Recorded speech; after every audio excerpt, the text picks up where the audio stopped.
On today's show, we're going to make a tasty snack that you can do at home with these simple ingredients that you can find around your kitchen. First, you'll need 1 pound of ground beef, a cup of flour, 12 scoops of peanut butter, 18 Twinkies blended into liquid form, 1 red onion, a cup of salt, a quart of cottage cheese, 2.5 cups of shredded cheddar cheese, a whole container of Boston baked beans, a can of peanuts, not the one with actual peanuts in them, but the one with the springy snake things that pop out at you, a pound of lard, 1 sheep's bladder, and 1 Tide Pod for spice. And the most important ingredient, love. It's killer food on this episode of Attack of the Killer Podcast. Attention planet Earth and beyond. Stay tuned for Attack of the Killer Podcast. Attack of the Killer Podcast. Attack of the Killer Podcast. Attack of the Killer Podcast. Yay. Hello and welcome to Attack of the Killer Podcast, the only podcast that tastes great and is less filling. This is episode 282, and we will be talking about killer food movies. So sit back with your favorite podcast snack and enjoy. Now, if this is your first time listening to the show, let me give you a heads up of what you are about to experience. Attack of the Killer Podcast is a horror movie podcast where a group of friends get together and discuss horror movies. We come up with some dumb topic like killer food, and we talk about films within that topic. Now, we're just friends hanging out, love talking about movies with one another. Oftentimes, we kind of even forget we're recording a podcast, so there may be spoilers. Consider yourself warned. Now, I'd like to take this opportunity and plead to your heartstrings. Attack of the Killer Podcast needs your help. The podcast needs a new roof and new plumbing. Also, Tad goes to bed hungry every night, probably because he can't eat cheese. Andy wears shopping bags on his feet for shoes, and Jason needs more Transformers. He does. But it doesn't have to be that way. Your donations can help bring smiles to these misfortunate podcasters. Go to jointheattackers.com, and for a simple price of a cup of coffee, this little podcast can have a warm bed to sleep in at night. If you support the show, you are rewarded for your selfless deed. When you sign up at jointheattackers.com, you become an attacker and get all kinds of perks such as bonus episodes, early access to the main show, YouTube shows like Insane Mike's Women in Top 10 lists, video updates, killer critiques. You can get your own membership card, membership certificate, and a special sticker. You can get original art and even a t-shirt. There's so much amazing content that you could get, and all you have to do is go to jointheattackers.com, sign up for the tier for the perks that you want. Again, join the Attack of the Killer podcast family today by going to jointheattackers.com. And now it's time to introduce you to the podcast crew. He can drink a glass of milk so fast, it's pasteurized before you know it. Andy! Oh, jeez. Thanks for listening, everybody. How's it going? He had a dream he was being followed by celery. I guess you could say he was being stalked. Tad! Hey! He ordered pizza the other night, and it seemed to be taking forever, so he called the pizza place to find out where his pizza was. They told him it was on its way. He asked if it was going to be long. They said, no, it'll be round. Jason! Oh, my goodness. Hey, everybody. Thanks for listening. Glad you're here. You know what? What's that, Mike? Pizza sounds really It good. does. I'm gonna go get some pizza. I'm gonna turn the show over to Tad for what we watched.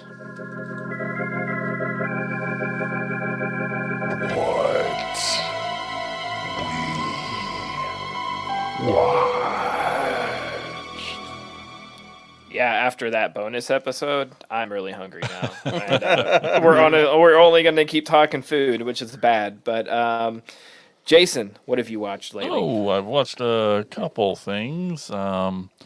Really excited to have checked out The Banshees of Inisherin. Yes. It's really freckin' good. Freckin', yeah. It's got Brendan Gleeson, Colin Farrell.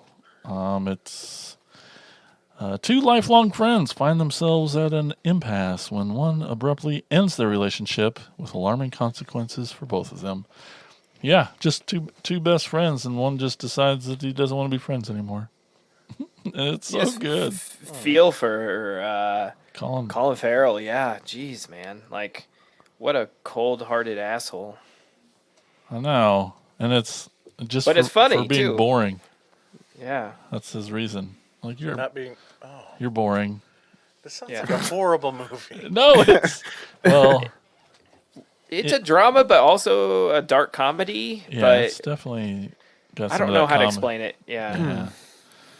Yeah. It's very Irish, very accent filled. It's great, very old timey. Oh, it's just on a hillside and small town. Just You killed me, donkey. it's just it's really cool. It's really cool. Very Definitely- unique. Yeah, definitely worth checking out. Definitely, it's up for Best Picture, I hear. Yeah, it's up for a lot.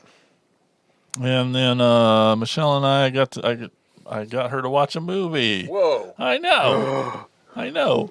And it's I haven't seen this movie since the theater, and it's kind of to help get ready for the next one coming out. But it's Bumblebee, the Bumblebee movie from 2018, Oh my. the Transformers Bumblebee movie. She doesn't watch hardly any movies, and that's the one you make her watch. Well, She's- yeah, He's got her somehow convinced that Transformers are interesting.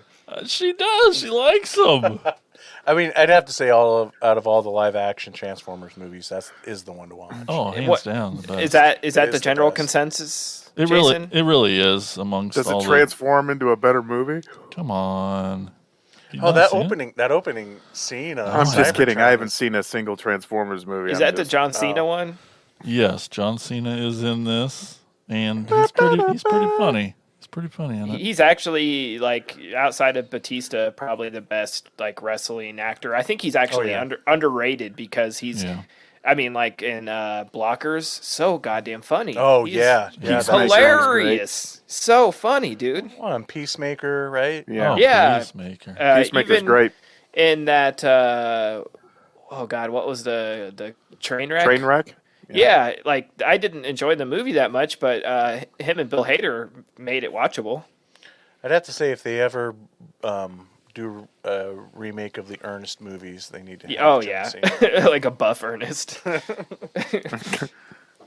I cannot have anything but love for that man. Like, he has the record for most Make-A-Wish. Oh, He's got like nothing but good things in his history. Just the nicest human alive. I mean, yeah, just I don't think he has an enemy on this planet. So Yeah.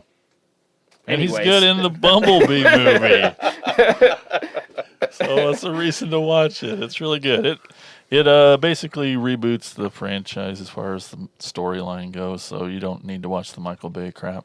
do we need to do one of these movies for first time podcast, Jason? Oh, have you not seen this? Oh, I haven't even seen the first one. I've seen clips of it.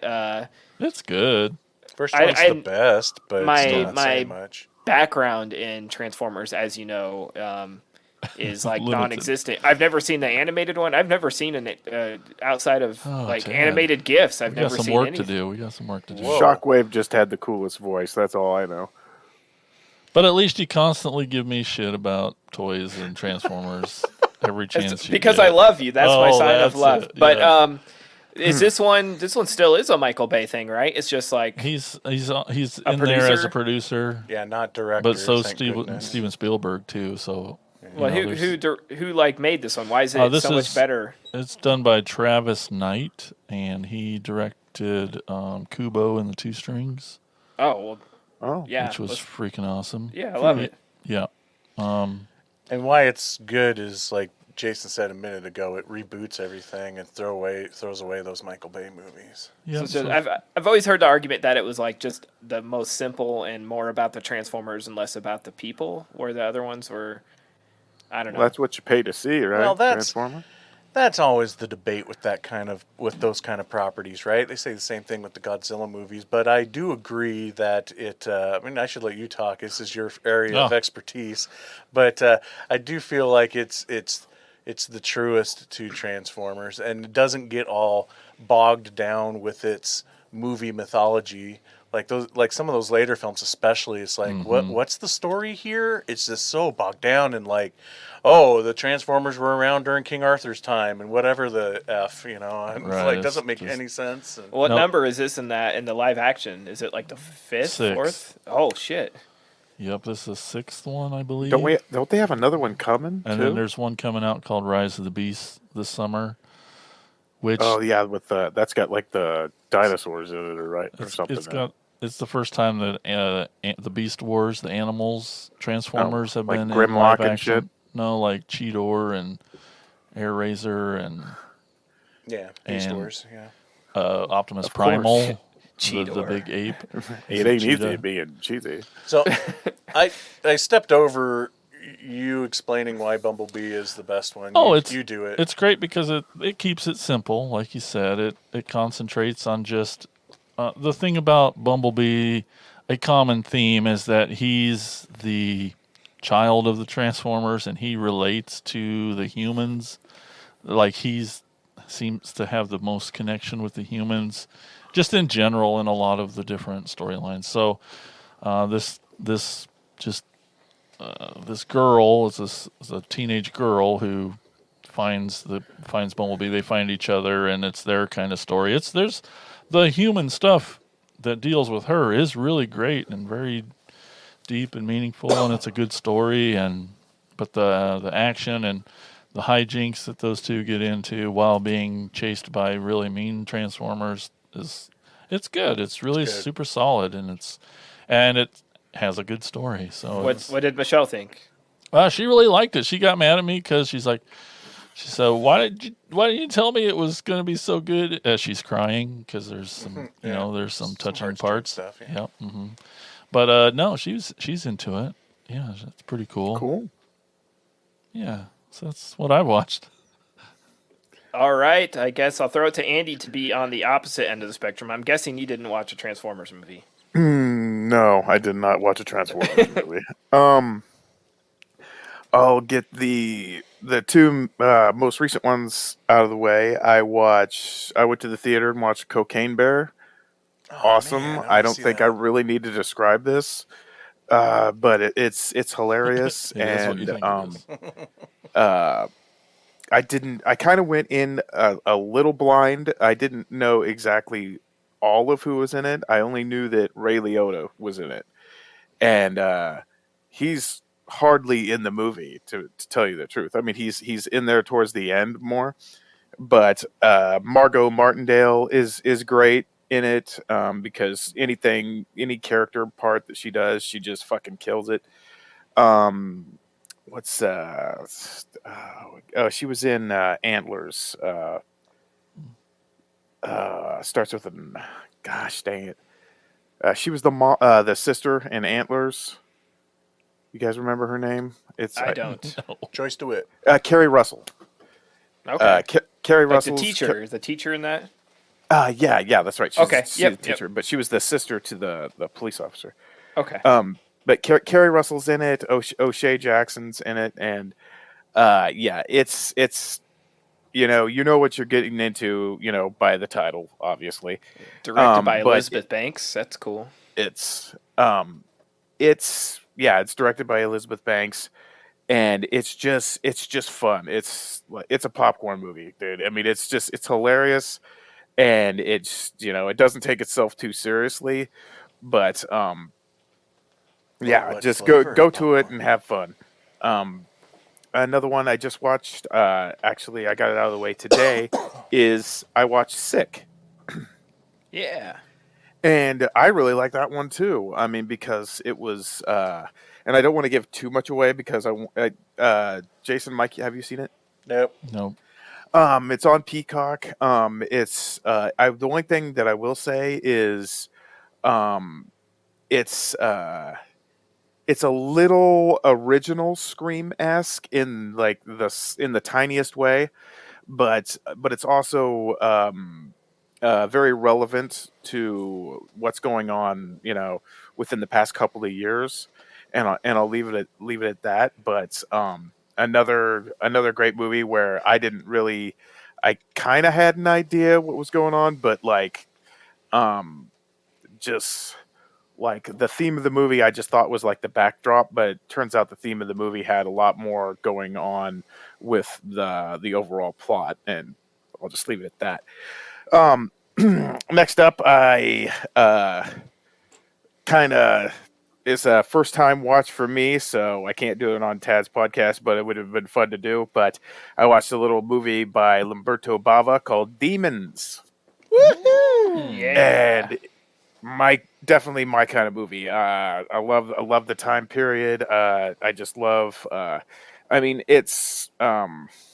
Dude, it's it's a Return of the guy on a fucking motorcycle, a dirt bike with a samurai sword.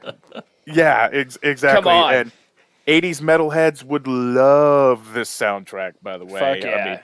between Accept and Motley Crue and what was it, Motorhead too, or something like that? I don't know. There was a lot of just, 80s, and I wouldn't even call it all hair metal. There's like a lot of thrash and whatever you want to call it. But yeah, just a lot of it's definitely, I mean, if you're a Return of the Living Dead fan, you're probably really gonna like this movie. um I bought it from Synap Films. It's the Demons 1 and 2 Blu-ray, so I haven't got around to watching Demons 2 yet, but that's probably going to be coming very, very soon. Might be on Uh, an upcoming Unwrapped episode. yeah, possibly. We could do Oh. that.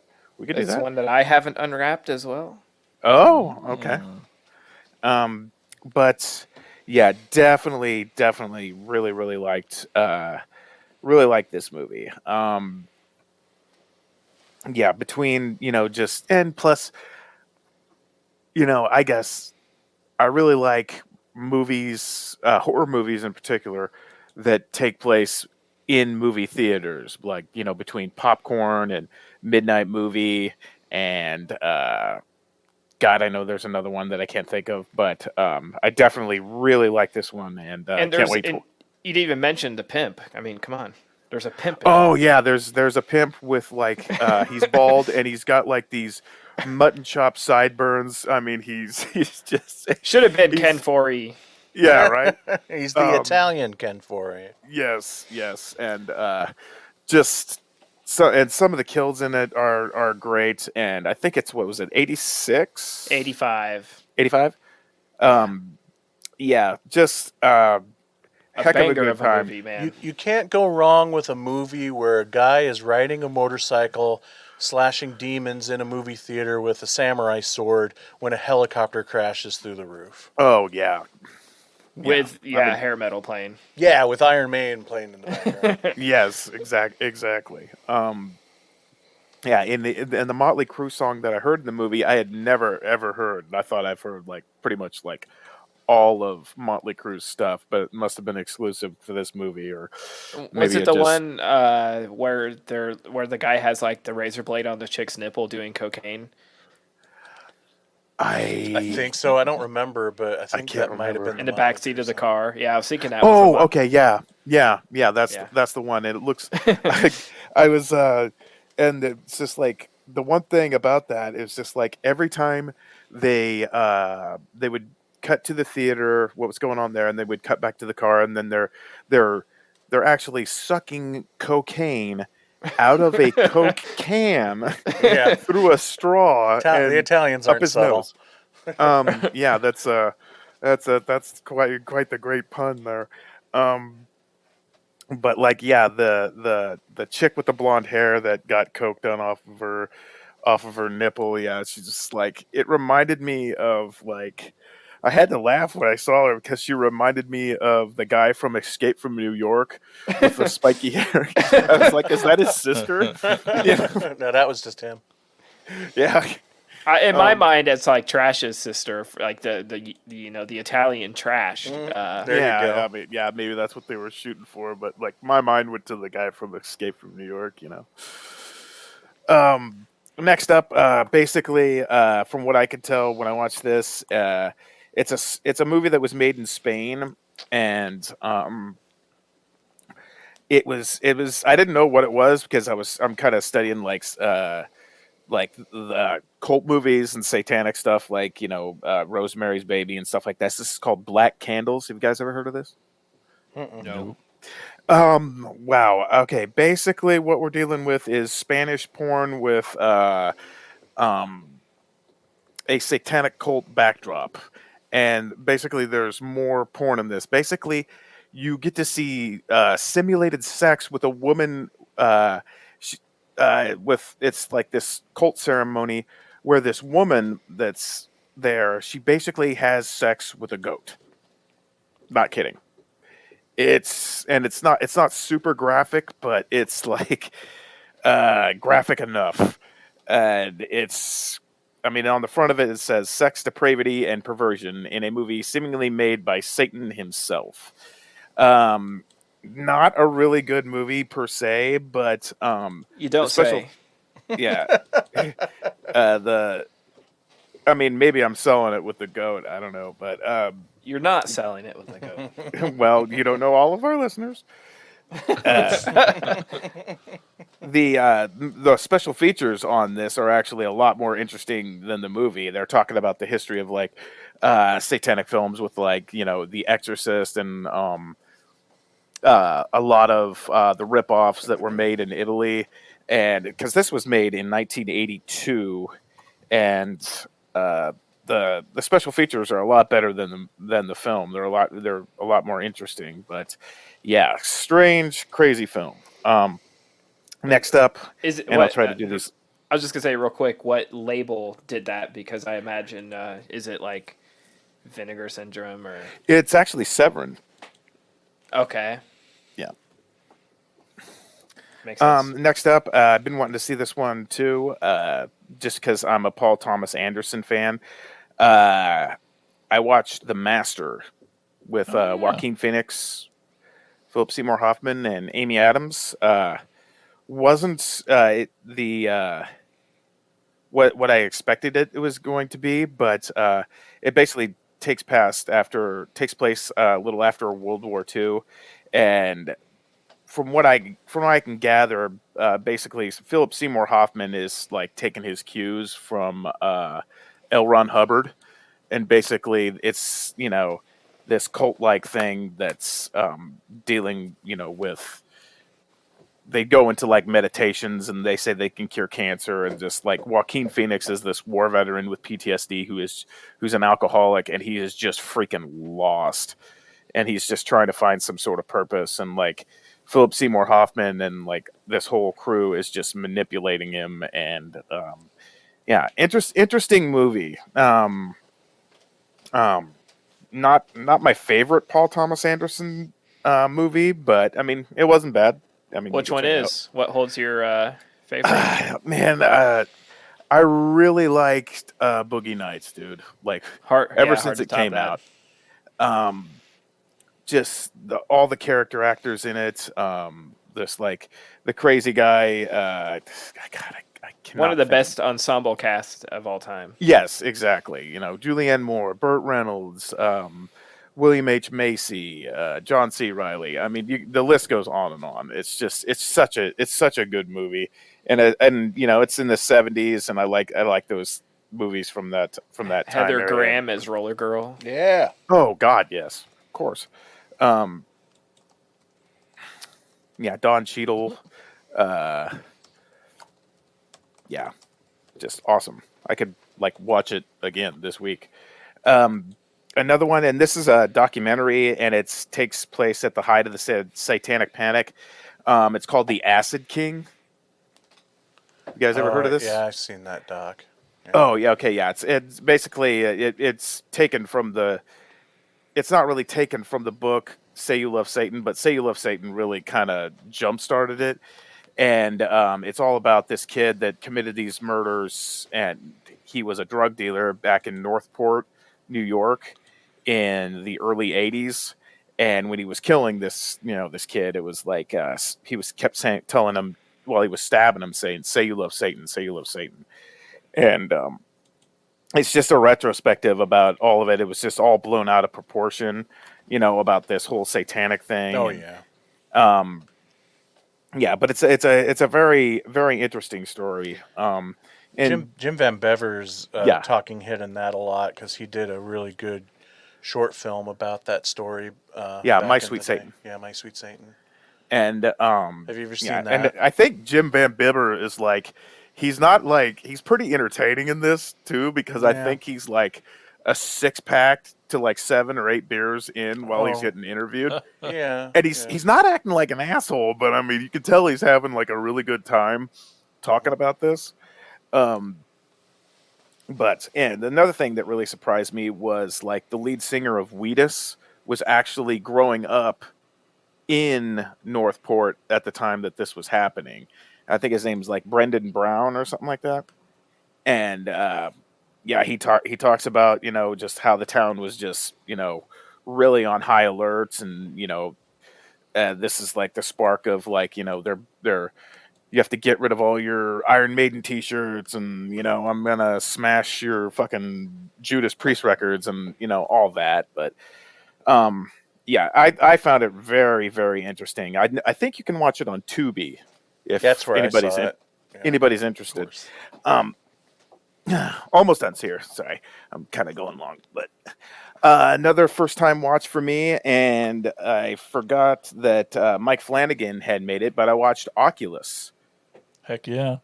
And that's a fun one. I liked it. I mean, I think it deserves a second watch because like towards like the last part of the movie, you can almost get I felt like I was getting a little bit lost as to what was real and what wasn't. Maybe I had missed a part where it threw me off a little bit. Very bleak ending.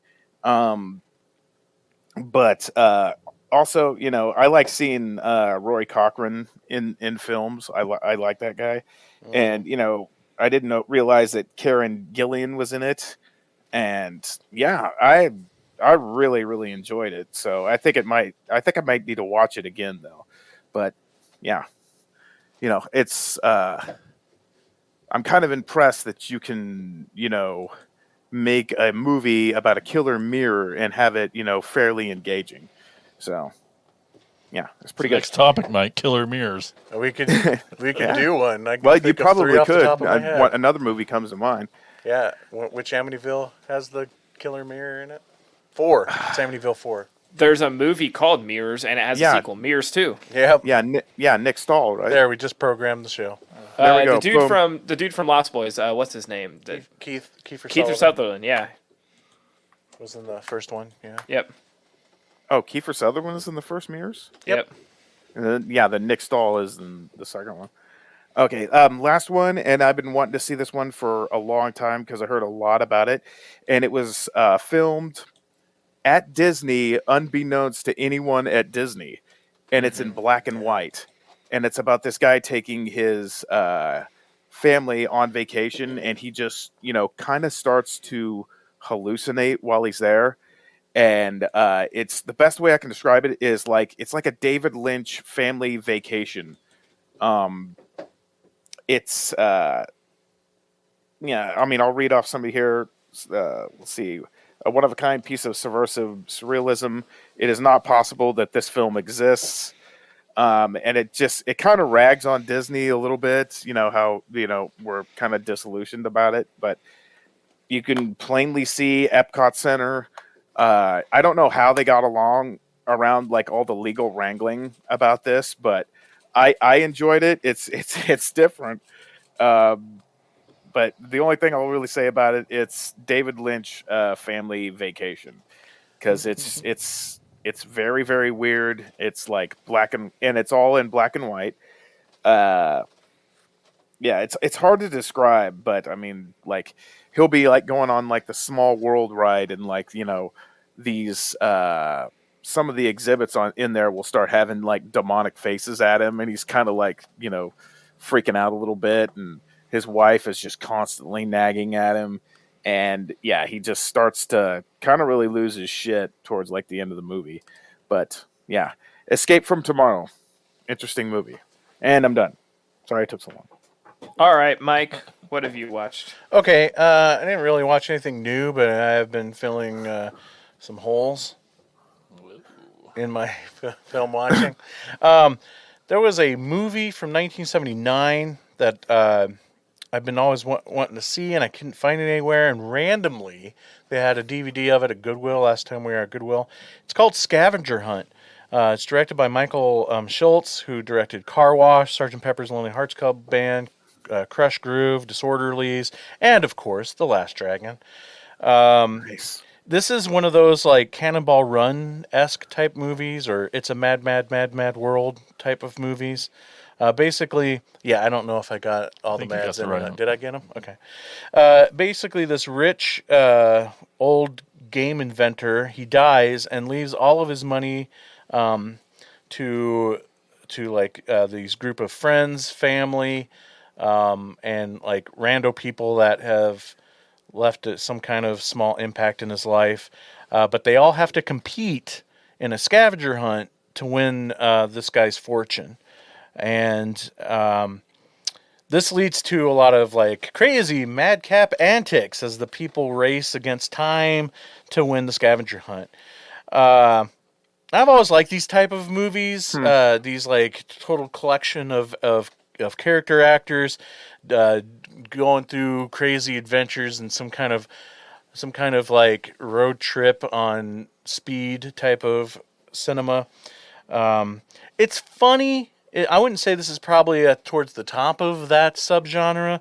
It's funny. It's got some great comedic moments, but I feel like there's a lot that kind of missed the mark, and and like I could see what they're trying to do, but at the end of the day, probably wasn't as funny as it could have been. But the real reason to see it is the cast. Forget Boogie Nights for its all-star cast. This is Scavenger Hunt is the one. You got Richard Benjamin, James Coco, Scatman Crothers, Cloris Leachman, Clevin Little, Roddy McDowell, Richard Mulligan, Tony Randall, Dirk Benedict, Willie Ames, Stephen Furst, Richard Mauser, a Meatloaf, Vincent Price shows up, Arnold Schwarzenegger shows up, and that's just to name a Wow. few. It's got a huge all-star cast of such amazing character actors, and a couple of the reasons I've always wanted to see it is I love Cloris Leachman, I love Richard Mauser, Richard Mulligan, a lot of these guys, Roddy McDowell. I'd have to say probably the funniest out of the whole movie is Richard Mauser. Does His- he? Sorry to interrupt, but okay. is he decked all out in camouflage in this movie? No, he's Which is the one that I don't know which one he's wearing. On maybe camera. I'm mistaking a different like kind of film. Yeah, maybe. In this one, he's just like he's super nerdy and kind of dumb. Anyway, and it's funny. He was one of the highlights Sorry to for it. interrupt again. I just want to make sure I know which film I talk. Is Vincent Price like the board game maker and he dies in the beginning? Yeah. So you've seen this? Then it's been forever, but I vaguely know which one you're talking about. Okay, cool. Yeah. I think it's worth a view if you like that kind of comedy and you like the any of the names that I mentioned. Next thing I watched. Okay, here we go. As Jason would say, here's the thing. I feel like I got to explain myself on this one. This next one, it's called Chicken in the Shadows from 2010. It's a super independent, no budget film. It's something that we would see at an Iowa Film Festival that barely made it in just because they had to fill a time slot. Basically, it's about this musical duo from like the 70s called Toaster and Moose, who are getting back together, and they have this like dumb, horrible manager who books this 3-day tour, and it is a complete disaster. It's got some really funny stuff. They tried to do it as a mockumentary, but like I think it's like 15-20 minutes in, and you get like one talking head scene talking to the camera, and I was like thrown off. I'm like, why was that there? And Brandy's like, I think it's supposed to be like a mockumentary, and I'm like, there was nothing indicating that up until this one talking head shot. So I feel like it kind of loses its focus on what it's trying to do, especially if it's trying to commit to that mockumentary style. One of the things I feel like really makes this movie worth the watch are the songs. They do full song numbers while they're on this tour. We get full scenes of these songs, and they are very weird and funny songs.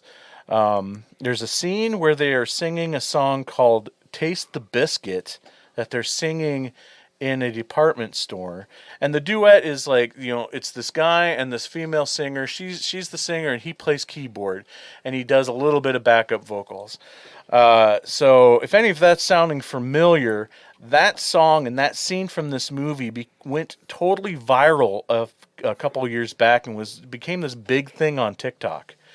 The song is about eating dinner at Kentucky Fried Chicken, if that tells you anything. But yeah, and Brandy introduced me to like all these like videos and memes from this Taste of Biscuit, and we just thought it was this old random couple that were literally singing songs until we found out that this was actually a clip from a movie. So kudos to them for like this like no budget, out of nowhere, super independent, not the best film out there, and managed to milk a little bit of success by having just a random thing that people latched onto. So anyway, the last thing I want to mention is I've been really trying to go down the rabbit hole of some super independent, no budget stuff, and was really I watched a few things that I really don't feel like talking about, but I needed a third thing to talk about, so I'm going to mention I watched my very first Dustin Ferguson film. For any of you out there who know who Dustin Ferguson is, but I know him. Okay, he's a filmmaker out of Kansas who has made 139 films since 2007. And it's all no budget independent stuff. He gets some cool people in it, like Brink Stevens and stuff like that. And he does a lot of like he does what the Italians did in the 80s, where he would do these sequels of other people's movies. So he's got like 3 or 4 Amityville movies in his filmography. I think the Italians did it. And I just think he's such a small scale, nobody's gonna care to bother to sue him for copyright issues or anything. And I think just like the Italians, my understanding is that they really don't have connecting threads to the original film, so maybe that's how he can get away with it. Anyway, so I watched one of his first. This is a first film of his that I've ever watched. Probably not a good one to start on because it doesn't really give me the full scope of what this guy does. But it's called Mondo Shock from 2016, and he did a few of these. And there's a few other titles in his filmography that looked maybe they might be kind of similar based on name, but it basically it's his version of like a Mondo film or a Faces of Death type thing. And for the most part, I kind of enjoyed it because it was a way of doing just like these small little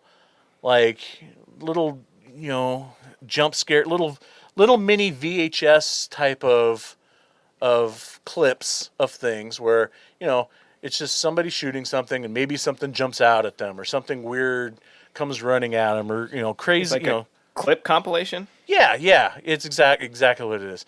And so for the most part, I was kind of digging it. Some of it doesn't land very well and is not very well done, but some of it I thought was pretty imaginative and good jump scares. And then I was like, then I got bothered because then there was actually clips of real things in this.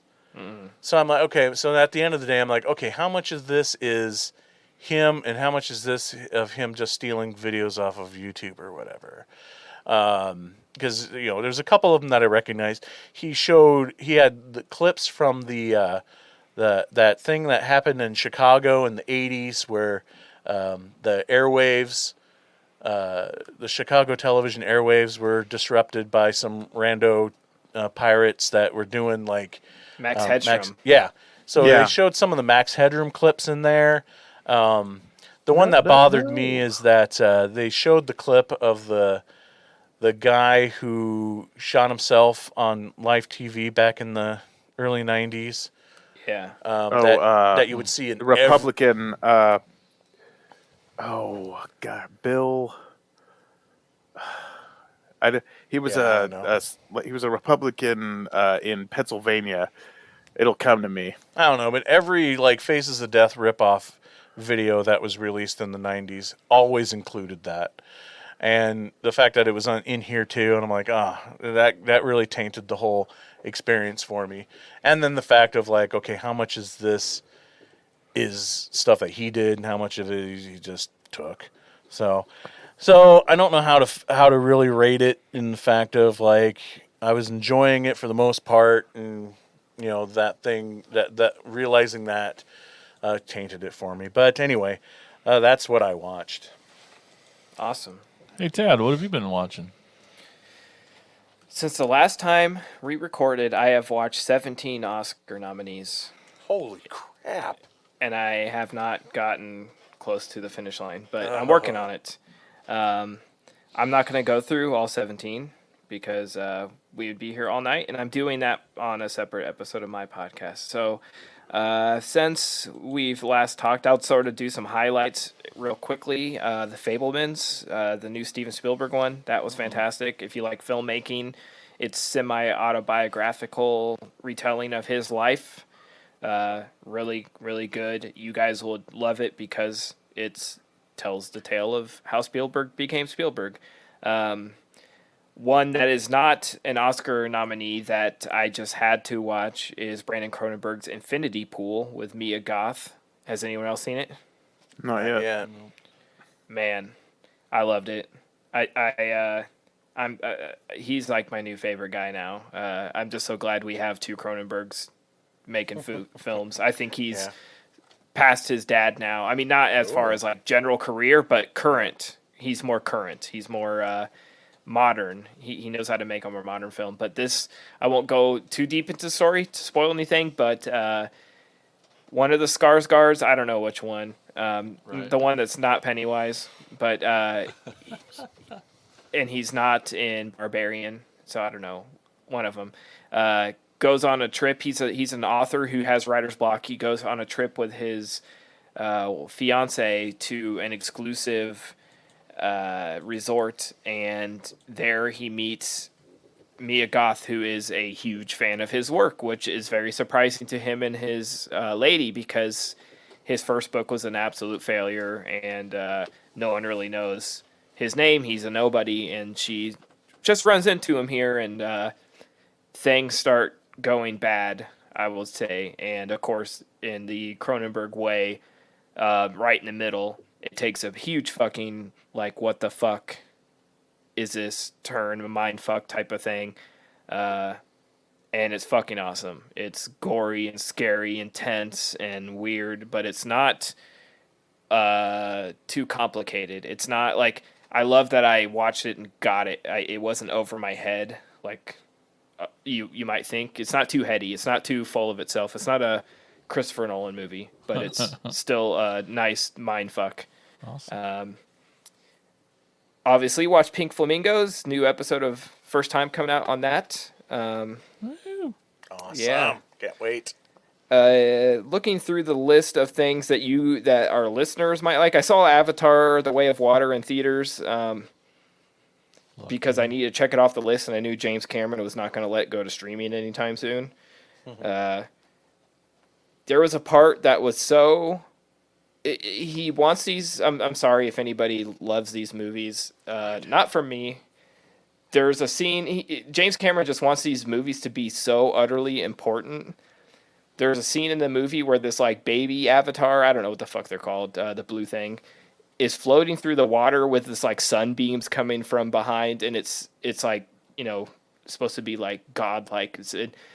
I look over at Nikki, and she's laughing so hard she has her face covered in her like hoodie, and she's trying to cover up because it's just so like it's so cheesy, but it's trying to be so serious. And then, it's one of those moments where it's like dead quiet in the theater, and I'm trying not to laugh because now I see Nikki laughing, and she looks at me, and then she's trying not to laugh because I'm laughing, and just makes it worse. And we're like both like tears going down our faces, covering our mouths, like trying to not snort through our noses. That was my favorite part of the movie, was laughing unintentionally at the stupid shit. Anyways, I think All Quiet on the Western Front on Netflix, if you're into war movies at all, which I am not, this is really fantastic. It's very, very brutal. There was a 1940s, I think, was the original. Yeah, that's what I thought you were talking about. This is a 2022 retelling of that in a very authentic way. It's up for Best Picture. It's going to probably win Best International Picture or Foreign Language. Really, really good. But war films are hard, man. This is like really happened. It's not. Yeah. It's not fun. It's I can't say I enjoyed it because it's fucking hard to watch. But it's really, really good and well made. I think the viewers might like Triangle of Sadness, which is another Best Picture, Best Director, Best a lot of things. Has Woody Harrelson in it as a boat captain, a drunk alcoholic boat captain. Very set. It's a big satire on like the rich and the like Instagram culture of like the basic premise. These two Instagram models are basically dating to help each other's career. They decide to take this cruise with a bunch of really, really egotistical rich people, and shit starts going bad. The like ship, hits some. There's a big storm, and all the rich people start vomiting on each other, and madness starts happening. I can't spoil too much, but very strange to me. Like I thought it was very cool, but I'm like I don't quite understand how it's up for so many awards. I'm sure someone will explain it to me, but it's a lot of fun. And then I saw Obstacle Corps. We played that at the Capitol. Yay, how'd it go? We didn't get a big crowd, but the small crowd was enthusiastic, and it's a lot of fun. I don't know where else you can watch it. It's hitting a few festivals. It's still doing the festival run this year. So. And Hope came down for it? No, she did not. She wasn't able to. Wanted to, but her schedule wouldn't allow, and I don't. Sure. I was a little late notice on my end. We just sort of, looking at the calendar, it was the only open weekend we have for the next several months. So, happy to play it, and it was a lot of fun, really funny. Basically, these groups go on an obstacle course, but the idea is not to die. And I can't say anything else without spoiling anything, but really good. Empire of Light was fantastic. Set in the 80s, about a young man who starts working at a movie theater, an old vintage movie theater, sort of like the Capitol, and develops a relationship with an older lady who works there. Very interesting. The shorts were all fantastic.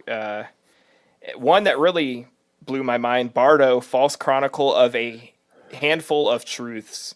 It's by the same guy who did Birdman. You remember Birdman? Yeah. This movie's on Netflix.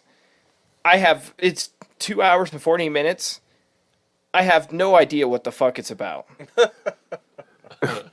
I think you might need to know some more of like Mexican history going into it to understand what it's referencing. I have no clue how to even explain this movie, but I'll explain one short scene and then I'll move on.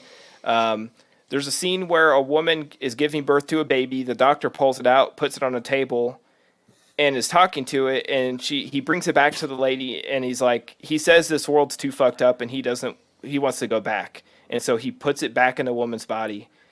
And she's like walking in a hallway telling her husband, like, he doesn't want to come out or whatever. And like the umbilical cord's like hanging out of her, and it's like taut. So he just goes and grabs scissors and snips it and they leave the hospital. But later in the movie, they're naked, having some fun, and he goes down on her, and the baby's head pops back out. And hate it when that happens. yeah, and they show it. They show it in full graphic. Yeah, It's on and Netflix? yeah, and he pushes it back in, and he like tells the wife, like, I think he's trying to tell us something, and Oh my god. it's wild ride, guys. Like, this is like an acid trip movie. Like, What the hell is it called? Bardo, False Chronicle of a Handful of Truths. Okay. It's just watch the trailer. You guys will probably watch the trailer and be like, okay, I'm Mike will gonna be watch like, that. clear my schedule. Yeah, it is a mind trip, guys. Like, it is so much. I don't. It's weird, man. Like I said, it's like a fever dream of a movie. I don't know what you'd even call it as far as if it's a comedy. I don't even. The tone of it is all over. I really don't know what to call it. A movie, maybe. I'm excited. It's up for 1 Oscar for cinematography, Oh. and so I'm interested to talk about it with Brian Carew, because I'm sure he understands it a little bit more than me. It's by Alejandro Gonzalez Inarritu, who, like I said, did Birdman and The Revenant. So this is, it's like half Spanish, half English, completely weird. And then the last one I'll talk about was EO, which is a sad story told from the perspective of a donkey. Okay. It's up for Best International Picture, and it sort of just follows a donkey on this crazy journey. I don't even really know how to explain it either. Nothing like, I've never seen anything like it. But literally, it's from the donkey's perspective. You see the donkey like he's part of a circus, and then he gets sold to like a farm or a circus, and then he goes. It's like he does all these crazy things. He escapes. He goes to the woods and almost gets shot, and then he ends up. And it basically uses the donkey to show you like the best and worst of humans, because this donkey gets himself into all these crazy situations, and the whole time you're just like hoping and praying nothing happens to this sweet donkey named EO, the letters E and O. But it's up for Best International Picture. I hate to say I enjoyed it because it was very sad, but it was very well made and very unique. It's worth checking out. So that's what I watched. All right. Thanks, Tad. Shudder, right? Yeah. Shudder is awesome. And if you have not signed up for Shudder yet, you need to. It is the best in horror streaming service. Tons and tons of great movies, classics, Shudder originals. And we all highly recommend Shudder. A lot of the show happens because of Shudder. We find so many movies on there that we put in our rotation. You can get a month of Shudder for free. Just put in the promo code AOTKP. It's a gift from us to you. Get your first month of Shudder for free. Do it. Again, that promo code AOTKP. Now, it is time to talk about the films for Killer Food. Tad, what's our first movie tonight? We're finally watching a new movie. The first movie is The Menu. Is that gonna fit everyone? Yeah, easily. 12 customers total. How do they turn a profit? $12.50 a head, that's how. What are we eating, a Rolex? It's one of his classics. You have to try the mouthfeel of the mignonette. Please don't say mouthful. Tonight will be madness. Welcome. We'll endeavor to make your evening as pleasant as possible.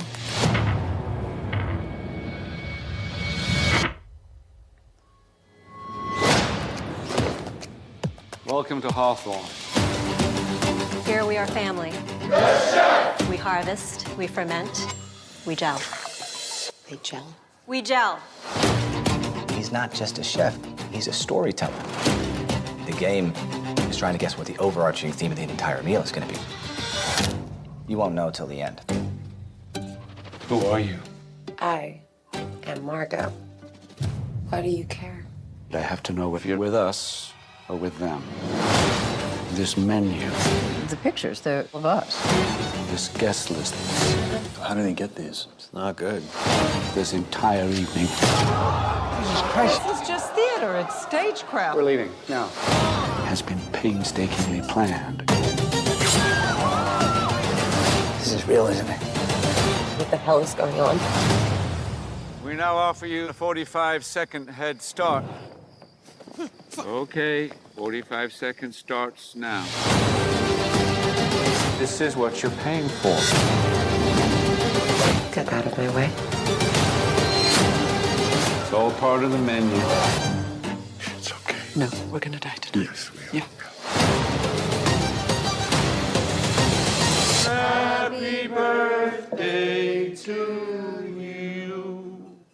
You told him it was my birthday? Seemed funny about 3 hours ago. All right, The Menu was actually just released November 2022 and just hit streaming recently. A young couple travels to a remote island to eat at an exclusive restaurant where the chef has prepared a lavish menu with some shocking surprises. This stars Ralph Fiennes, Anya Taylor-Joy, and Nicholas Hoult, along with some other great cast members such as John Leguizamo. I'm glad that I didn't watch that trailer or many trailers Right. before seeing it. I saw, I understood the basic premise of it, and unfortunately, I didn't make it to theaters to see this because it might have made my top 10 of 2022. Oh, wow. My only gripe with that would have been, is it technically, is it horror enough? I think it is. But anyways, the premise is basically a satire on fine dining. It sort of turns the mirror on to these people, foodies, who take food a little too seriously. And this chef takes shit out on these diners and things hit the wall. Anya Taylor-Joy is the one relatable character in this movie. And she's the one that is very disinterested in this whole world and thinks it's all phony and fake. But a bit of a black comedy, a bit of a, like I said, satire, lots of horror elements. I love this one. This is a blast. I'm glad that it got included on an episode so you guys could all enjoy it too. So I could rewatch it. What'd you guys think? As our resident foodie, Tad, did you feel attacked by this? No, I don't. It's funny because That felt like an attack. No, the reason I didn't see it in theaters was because Nikki didn't want to see it with me because she's the opposite and she's Anya Taylor-Joy in this movie. Yeah. And then I watched it and I'm like, oh my gosh, you have to see this because it makes fun of that world, Nikki. She was thinking it was going to be a food horror. And then, after she watched it, she's like, oh yeah, this is good. It makes fun of that world. It's very, celebrity chef who's gone mad. Yeah. And I'm not triggered by it because I definitely could never afford to eat at a place like this. Nope. I'm more of a street foodie. I ate at a food truck today. I eat at Circle K, so diner dives and drive-ins is that kind of that finding holes in a wall rather than exclusive dining experiences. Not that I would not eat here and be pretentious as shit and take every picture I could, but Yeah. Anybody who eats full meals at a gas station cannot be a foodie. I loved it. I mean, I knew within the first 5 minutes of the film, I was just I can't like you said, Tad. I can't wait to see all these Grey Poupon slurping pretentious motherfuckers eat glass. I couldn't wait to see these people get fucked with. but great performances just out of like you said, John Leguizamo was actually pretty damn funny in this. Like when they get the 45-second head start, like you heard in the trailer, he hands his coat to the assistant and says, "I told you I was terrible." You know, I mean they had the alternative to like let the women go, and all the men just took off except for Nicholas Holt because he's such an ass kissing idiot in this. Oh God, I wanted to stand up and cheer when he hung himself. Spoiler, sorry. But yeah, great movie. I absolutely love this. And Ralph Fiennes' performance was really good. I mean, it's so as much as you wanted to see these people just get put in their place, like hardcore, I still felt very, very uncomfortable for the fact that they were in this situation at the same time. It was very weird. Did anybody else feel that? Oh, absolutely. I feel I like mean, the s'more scene, holy shit. Oh yeah. Oh yeah, that was worth the whole movie for me with the s'mores thing. But I think like the structure of the film is ingenious in kind of building suspense because each serving escalates things, and so you're waiting for that next course. So that's where I feel like where you're coming from, Andy, as far as just that tension and that dread that you feel for these people, even though you hate them. Yeah. Because the film masterfully within its story structure builds that tension. At the same time, like it feels like the story is one of the old standards. It's just this fine dining spin on it that makes it super interesting. You got the madman who's punishing the bad guys. It's just kind of that. Yeah.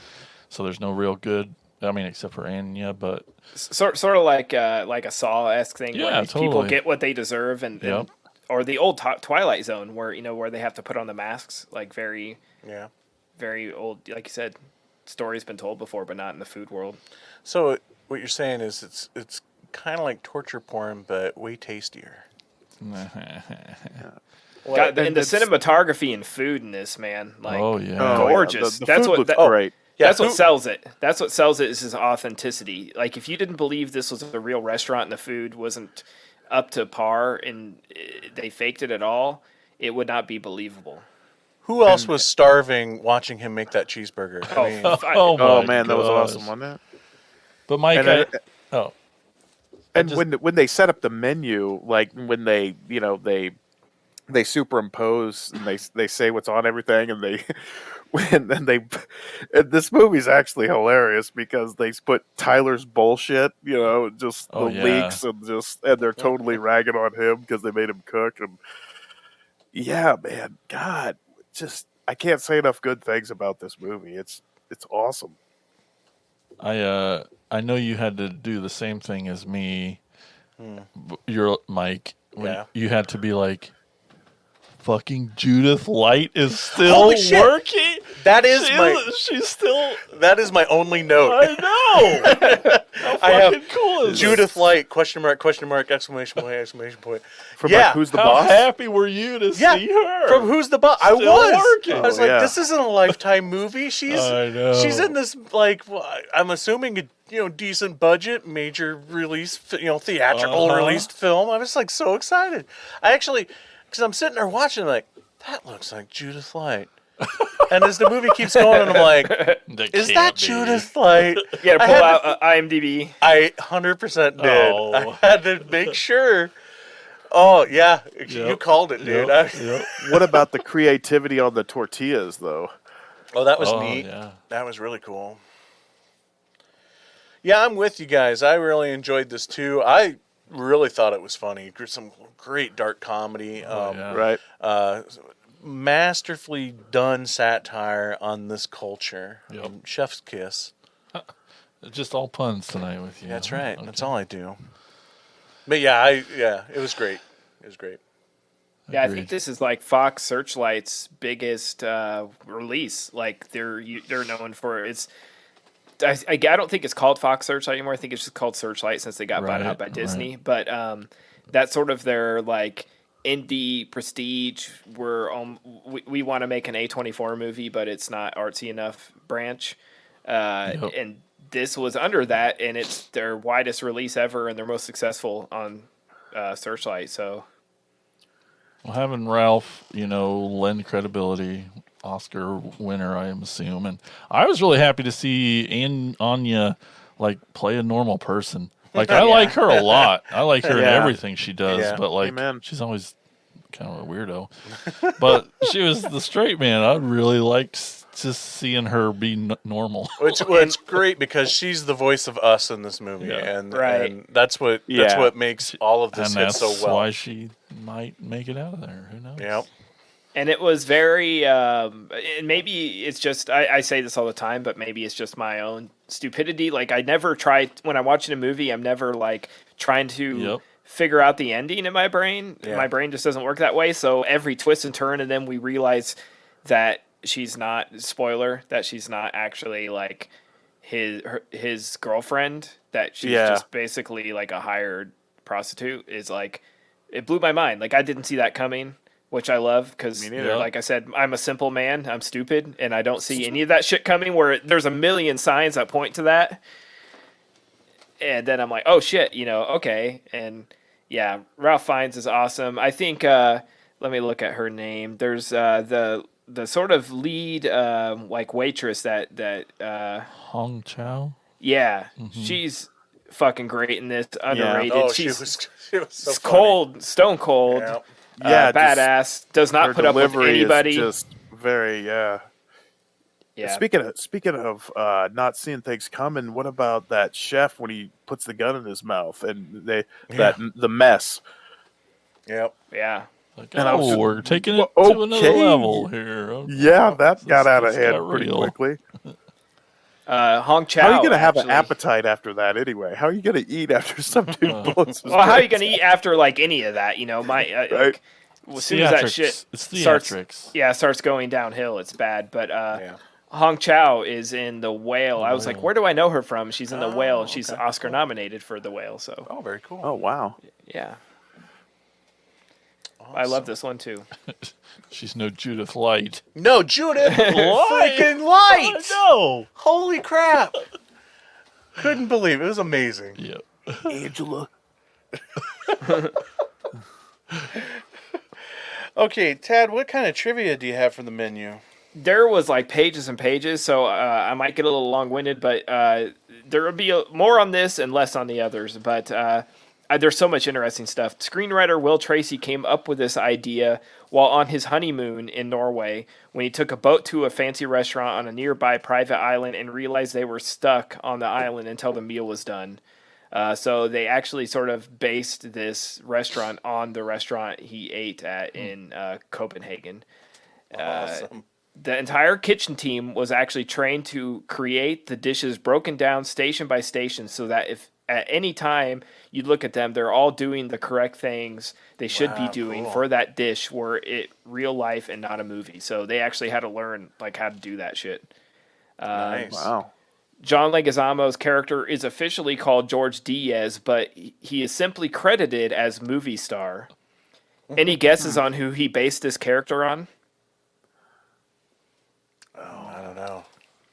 He based his character on Steven Seagal, whom he called a horrible human due to a bad experience while working with him on Executive Decision in 1996. Oh, shit. Well, hey, he beat him up like he bullied him and threw him up against the wall. Yeah, the multiple references to Diaz playing a cook in one of his movies may be a nod to Under Siege, where Seagal also played a cook.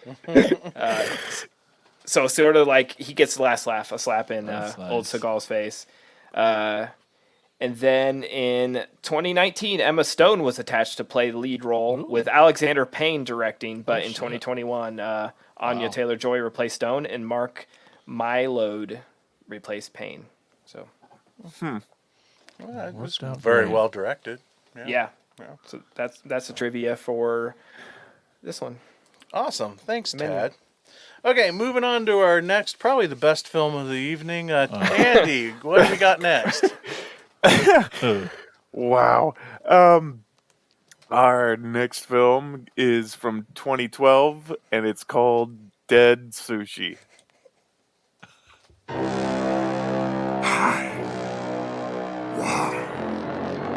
Sushi. Hungry. Wow. Human. Sushi is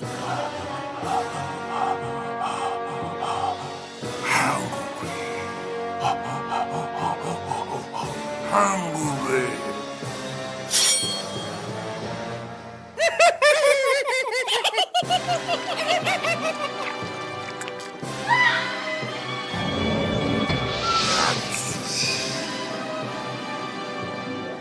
Masinga Promulgation. No more equity, no way. Faces. Sushi action. Sushi erotic. Sushi bioreactor. Attack opposite killer sushi. Akikuga, Nina Takeda, Shigeru Masaki.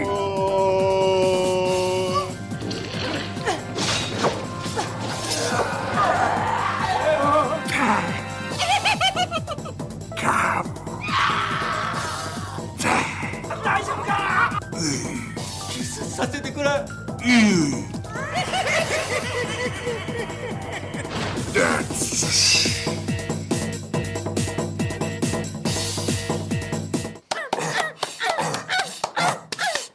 Coming soon.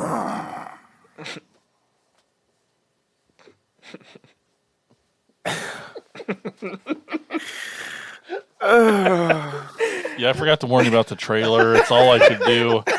It's the only one they really had. It was made for Europe and. Way too many spoilers. Oh yeah. That trailer was the reason why this is on the show. So Gave everything away. Okay.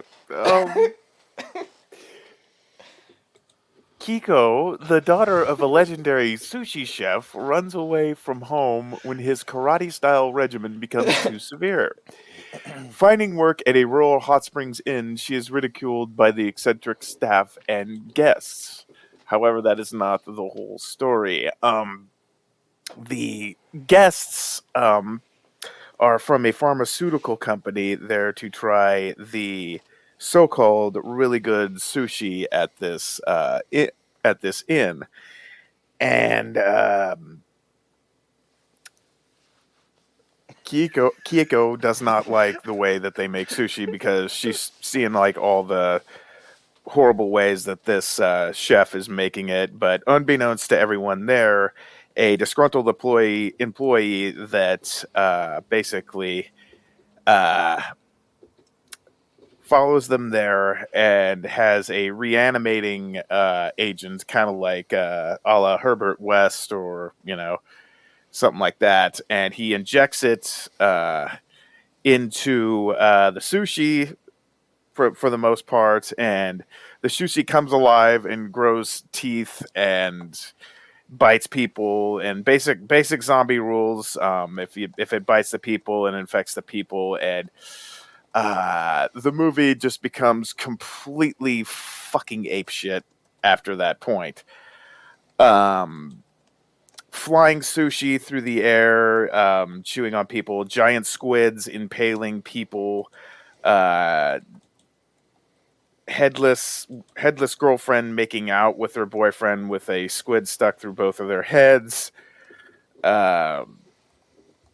Yeah, just really, really bizarre shit. Not the greatest special effects, but at this point, you don't really need it for this kind of movie. All the things Andy said are true. I'm not making this shit up. And it gets weirder.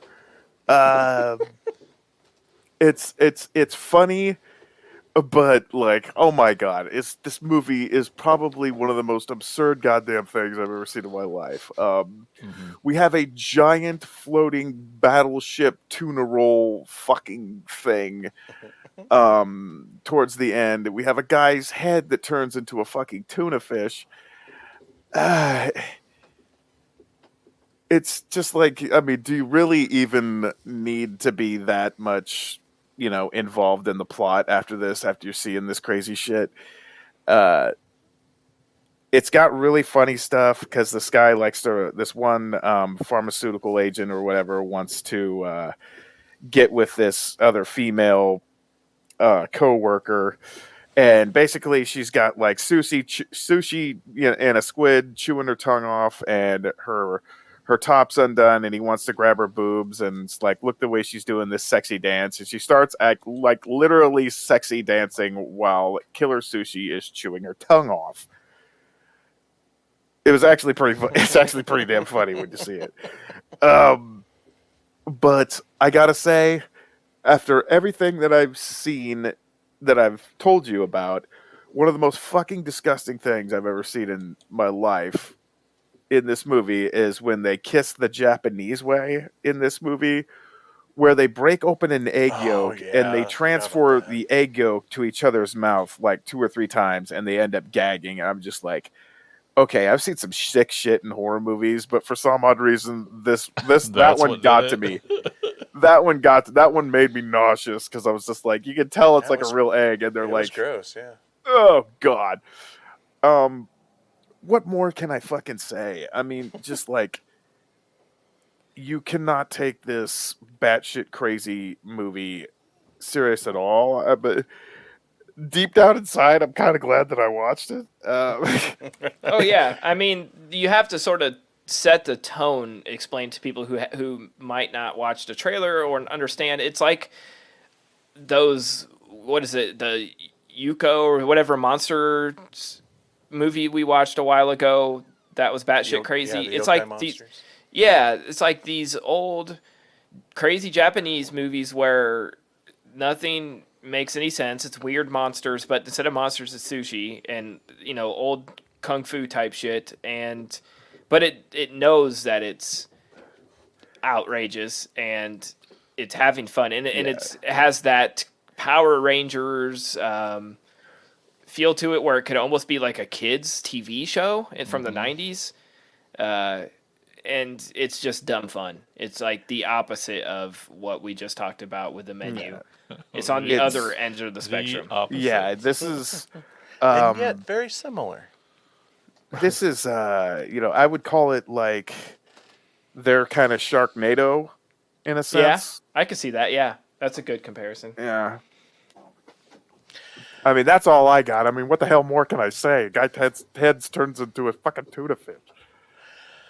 I say it's like the menu, and the fact that this also is a commentary on taking food too seriously. Like the whole Japanese culture on just how serious and how much of an art form it is to make sushi.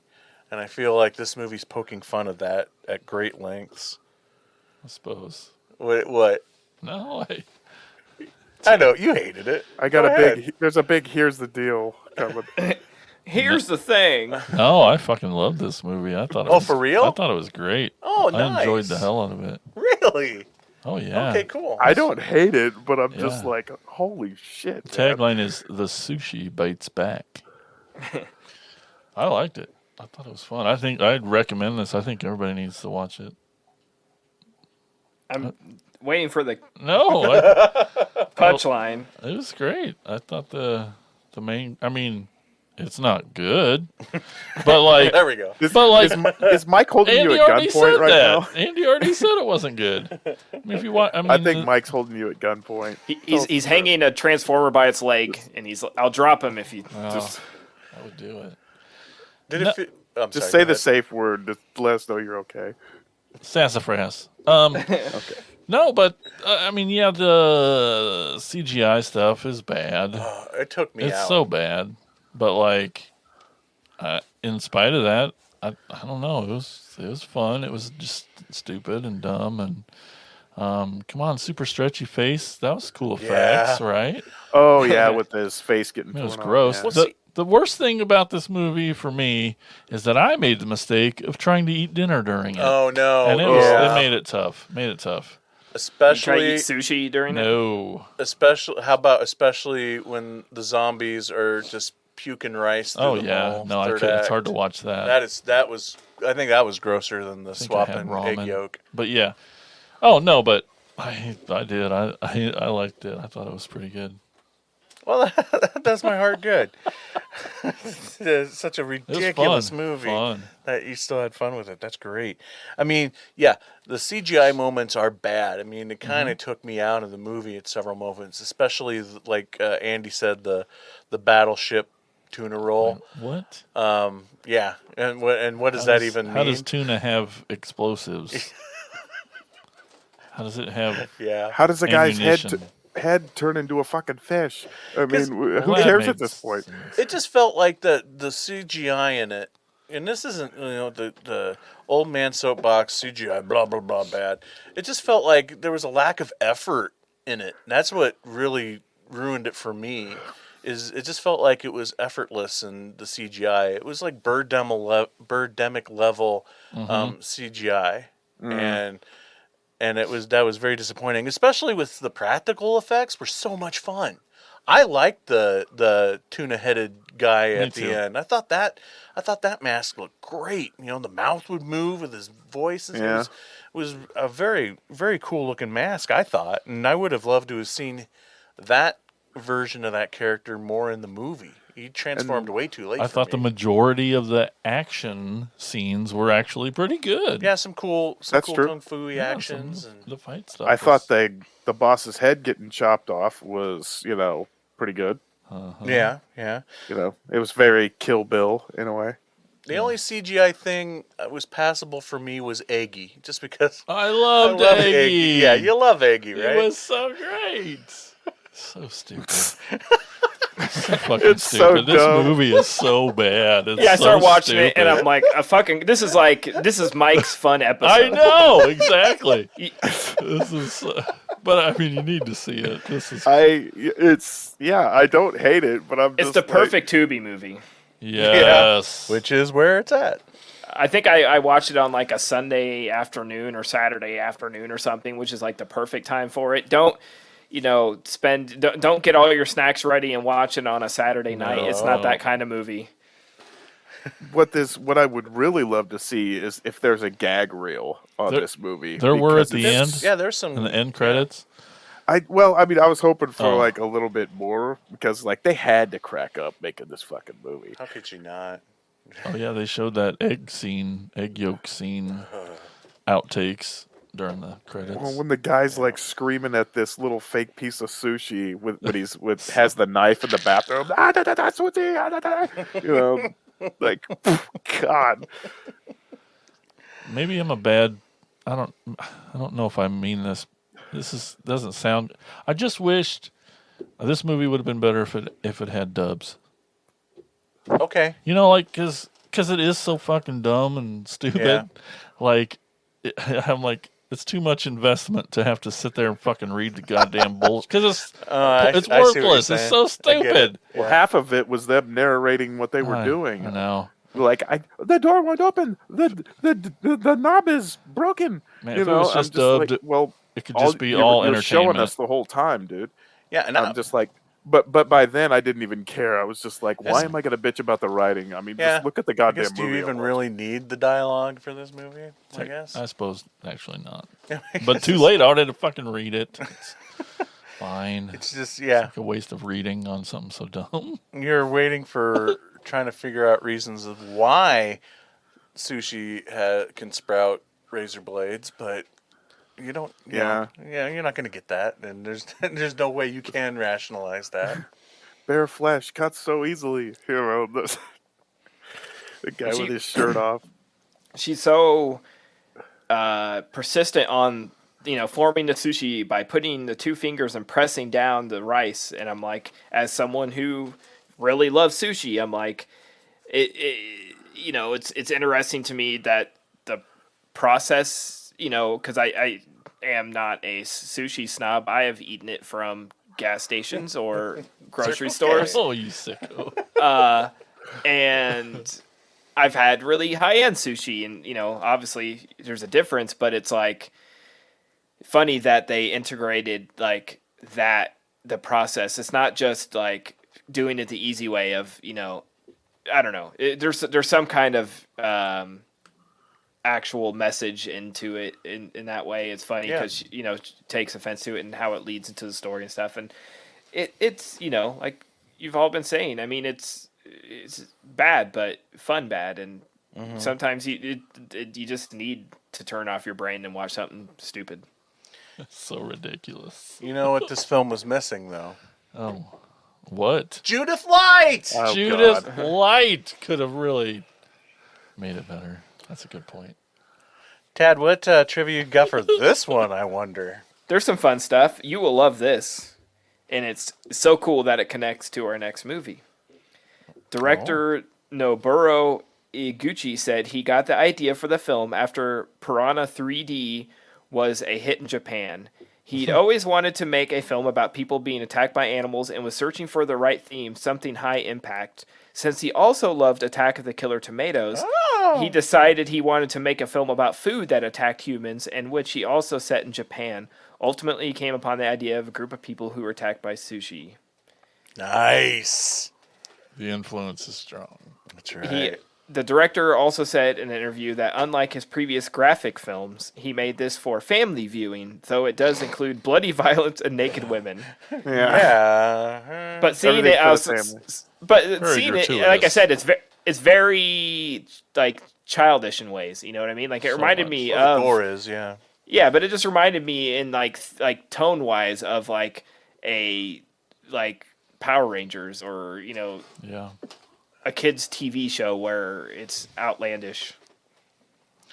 Totally. Yeah, sure. Yeah, I It's in there. Yeah, it's in there. Yeah. All right, Jason. What is our next movie we're going to talk about? Well, our third and final film this evening is. Here it comes. Well, it's been 13 years, 282 episodes of this podcast, and we've never done the movie that is our namesake. And it has finally come to be. We're talking about the 1978 Attack of the Killer Tomatoes. Across this great nation, almost everyone has been affected in one way or another by this terrible tomato onslaught. Mrs. Williams, I understand your husband is missing. Yes, Do you think he's dead? Well, Will you miss him? Will you marry again? What if he's laying in a ditch somewhere, with both his legs broken, calling your name? You will have to find another man, you know. You're no spring chicken. Lives are shattered. The nation is in chaos. Death and destruction sweeps the country. Foursquare Productions presents perhaps the funniest film ever made. Attack of the Killer Tomatoes. Attack of the Killer Tomatoes. You've never seen a film like it. This is the incredible story of the world's ultimate disaster.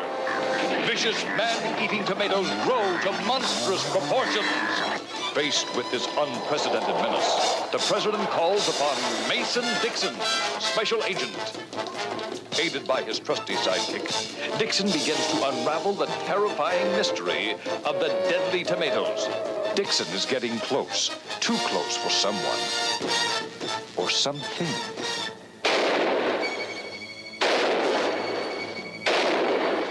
Who could it be? The girl reporter? The ad executive? The press secretary? Or does it go higher?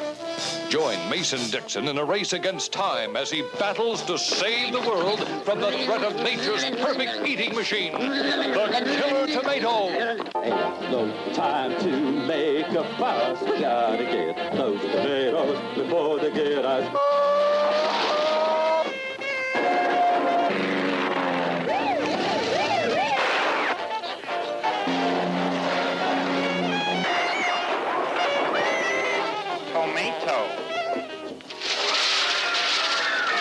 Attack of the Killer Tomatoes.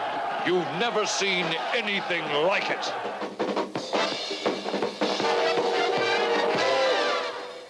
A group of scientists band together to save the world from mutated killer tomatoes. When I found out that I was going to be the lucky one to introduce this movie, I mean, the last several days I've been struggling really hard on what to say about this movie. I assume this will technically be my last episode on this podcast. No. Well, every movie has value. Every movie has merit in some way to somebody. Every movie is somebody's favorite movie. It might be somebody's on this podcast. What? But the only not negative thing I can think to say is that this is just not for me. It is just it's too much. The one negative. It's too much for me. Is this your first time? No. Oh, okay. No, I've seen it a time or two, and I've heard that trailer 1 bazillion times. Oh, I wonder why. But yeah, it's just too much for me. What'd you guys think? That's fair. I know this isn't for everybody, but I'm saving mine for last. Go ahead. It's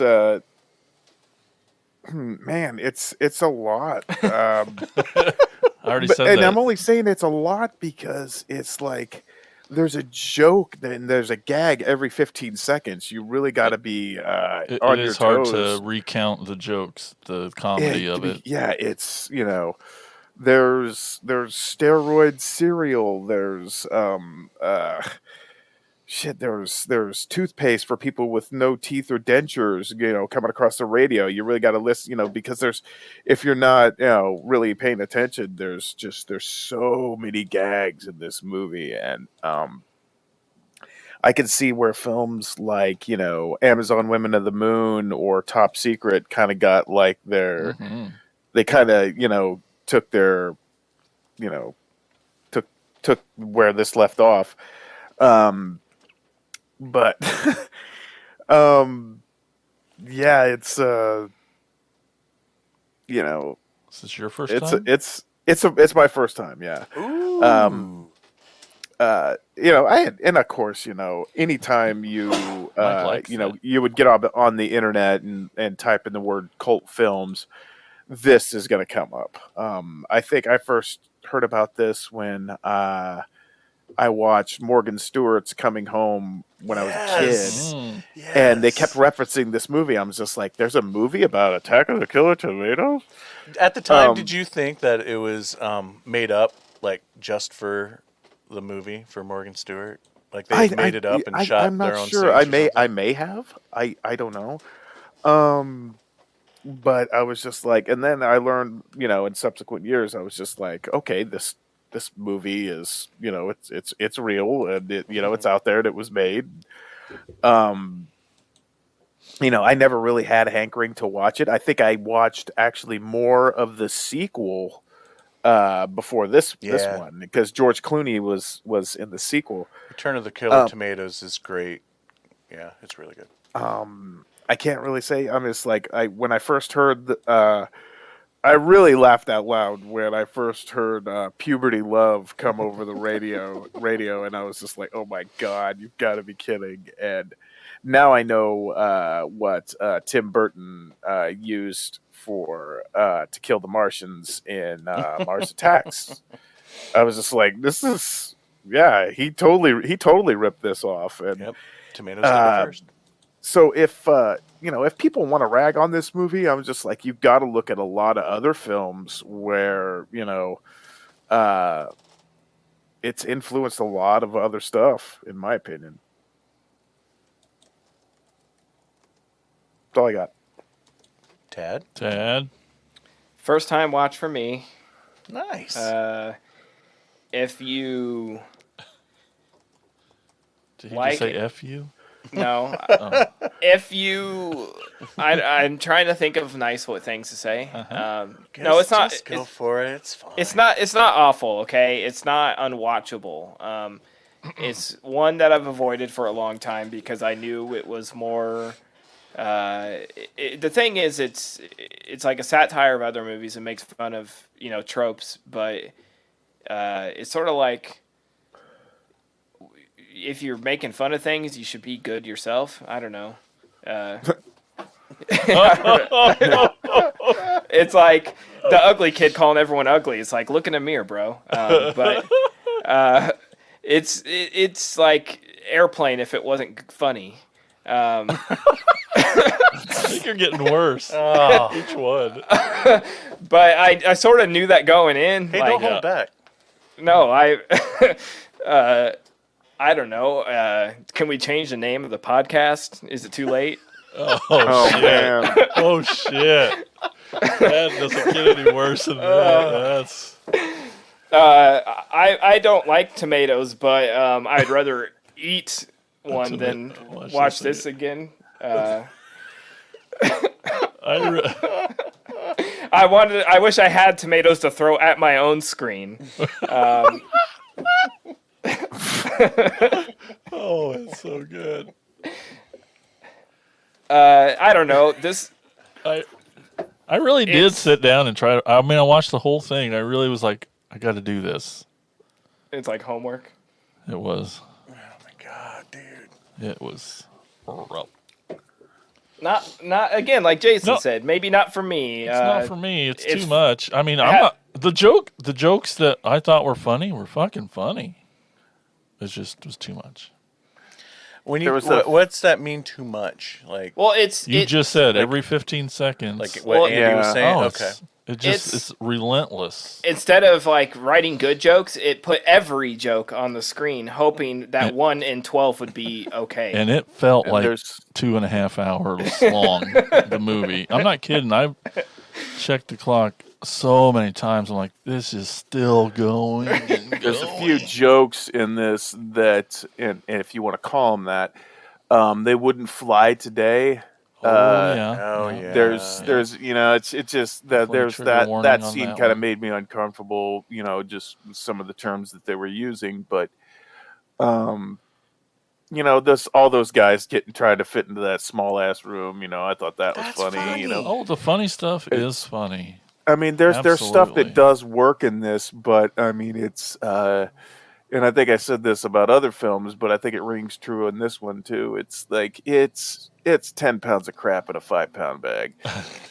I love the independent spirit of it. They had $0 to work with, and they pulled together a feature film, and I love it for that. They tried. It's got a cool poster. And a cool theme song. Yes, at least It's a musical. agree. We never said that yet. Yeah, that's right. It's technically a musical. It's technically a movie. Sometimes they sing the right parts. Sometimes it's a spoof. Anyway, go ahead, Mike. It's Is it my finally turn? your turn. Are we done? It's my my turn. I doubt it, but go ahead.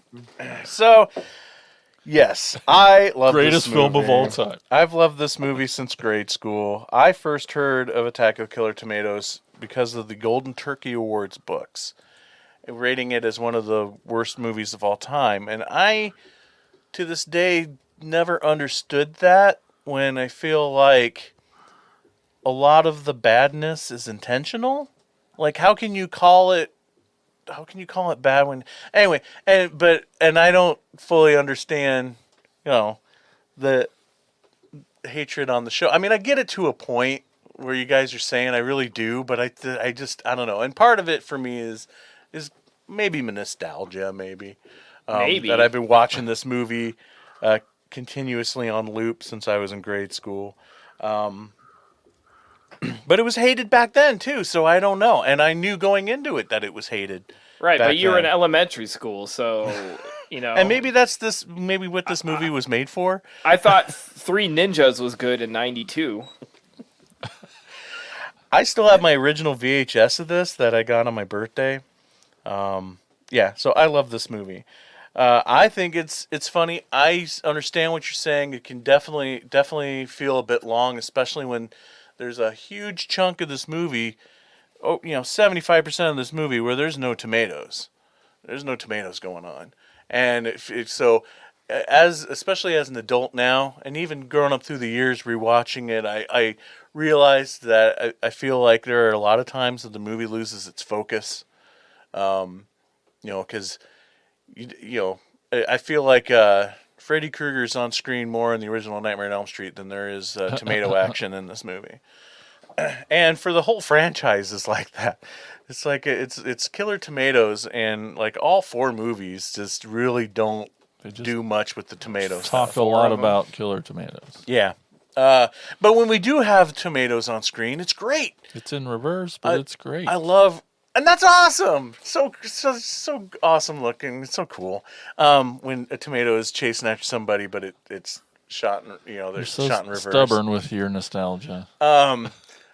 Like I love the stuff like, and that was the thing too. Like anytime I ever saw a show talking about worst movies of all time, when they would show clips of Attack of the Killer Tomatoes, they would always linger on one of the shots in particular where the woman is being chased by the giant tomato with the shopping cart in front of the grocery store.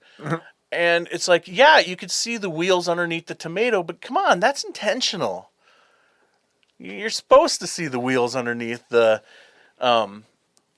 tomato. It's totally ragging on like the movies, the sci-fi horror movies of the 50s where you could see the zipper on the monster's costume. I mean, that you can't tell me that's not intentional. Nobody really buries a lot of Roger Corman stuff in that way. You know? But if you set out to make a bad movie, then you can't be mad. No, it's not. It's not setting out to make a bad movie. It's setting out to satire bad movies. Is what the whole point of it is. I love the sounds that the tomatoes make. How's that go again? It's awesome. Yes. I didn't push a button, guys. That was Mike. Like Cousin Ed. That was Mike. I love the character Lieutenant Finletter and how he never takes off the parachute. That always amuses me. Even in the sequel, when he puts his gear on in the third act, the parachute is still hanging out. I love the gags with Sam Smith, the Master of Disguise. I think that's funny. I love the musical numbers. I love all the jokes in the opening credits. You even have like running jokes in the opening credits. It's great. Now, the one thing that I don't like is the version that we watched on Tubi, and the version that's on DVD. I don't know if the Blu-ray has corrected this. I would hope so. But the DVD came out during the time of when the original Star Wars trilogy came out. Got re-released, the special edition.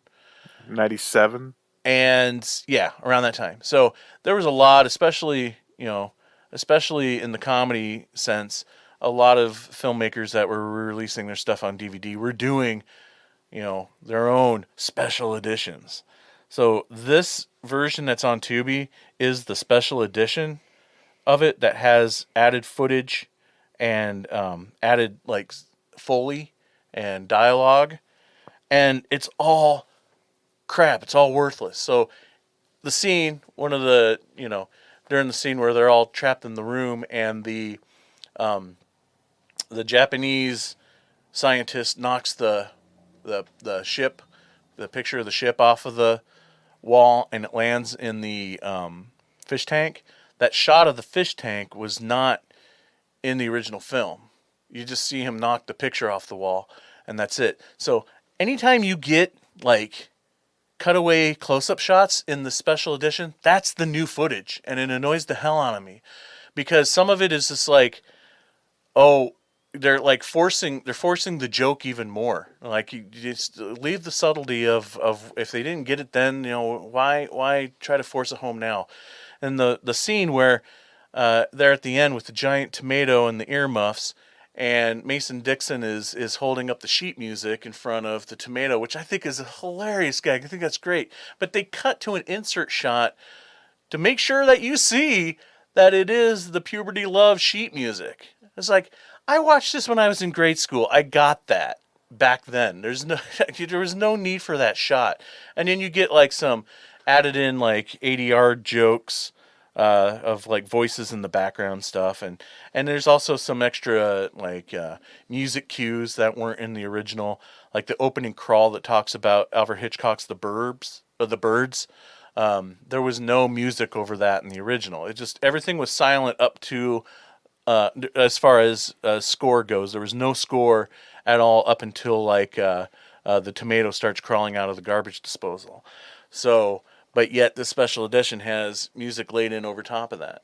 And I mean, somebody who's watched it a million times, I mean, I can like point out every single moment of that. But at the same time, I feel like there's a contrast in the quality of that, of those inserts and that Foley and the music cues, compared to the original, because the original was shot in the 70s and it looks like crap.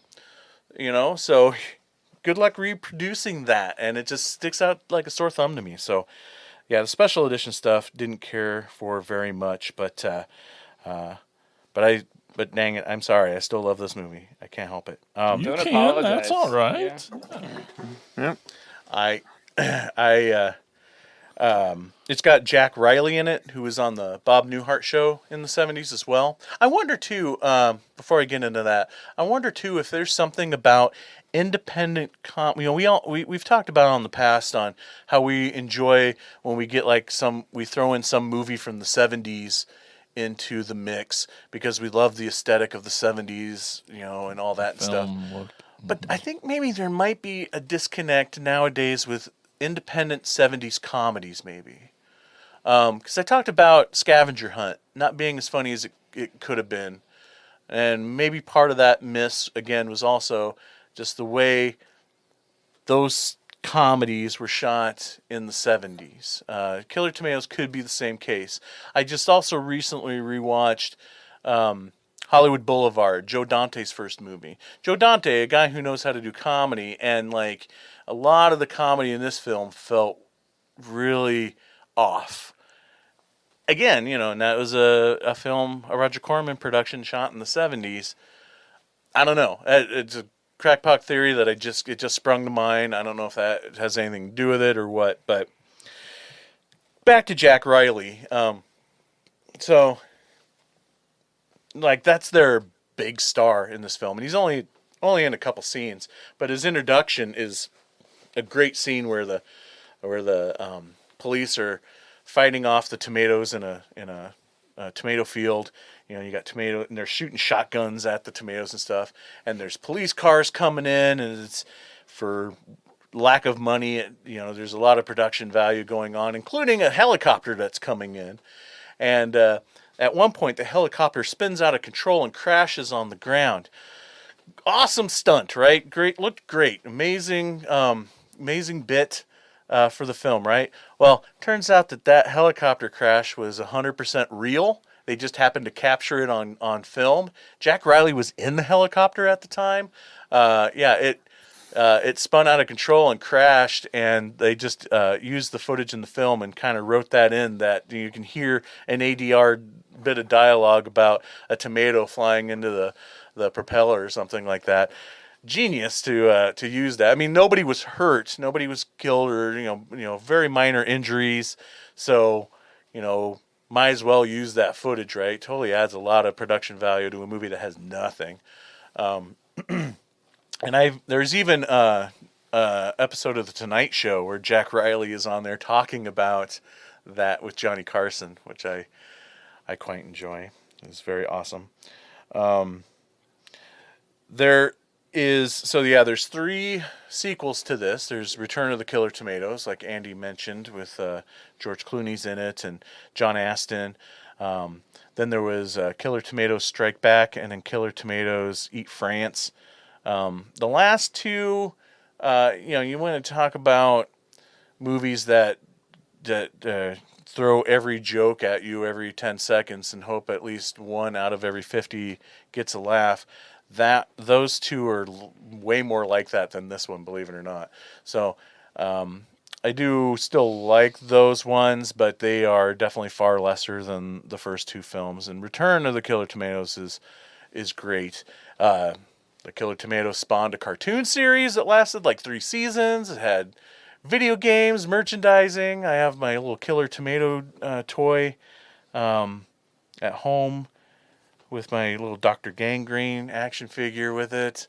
Killer Tomatoes are great. Now, there's technically a 5th Killer Tomato movie. So in 1976, 2 years before Attack of the Killer Tomatoes, director John DeBello and producer co-writer Costa Dillon made a 17-minute short film that's actually on that same DVD, the 25th anniversary DVD that I was talking about a minute ago. So it's still a cool DVD package. It's just a bummer that they felt the need to add stuff to the film.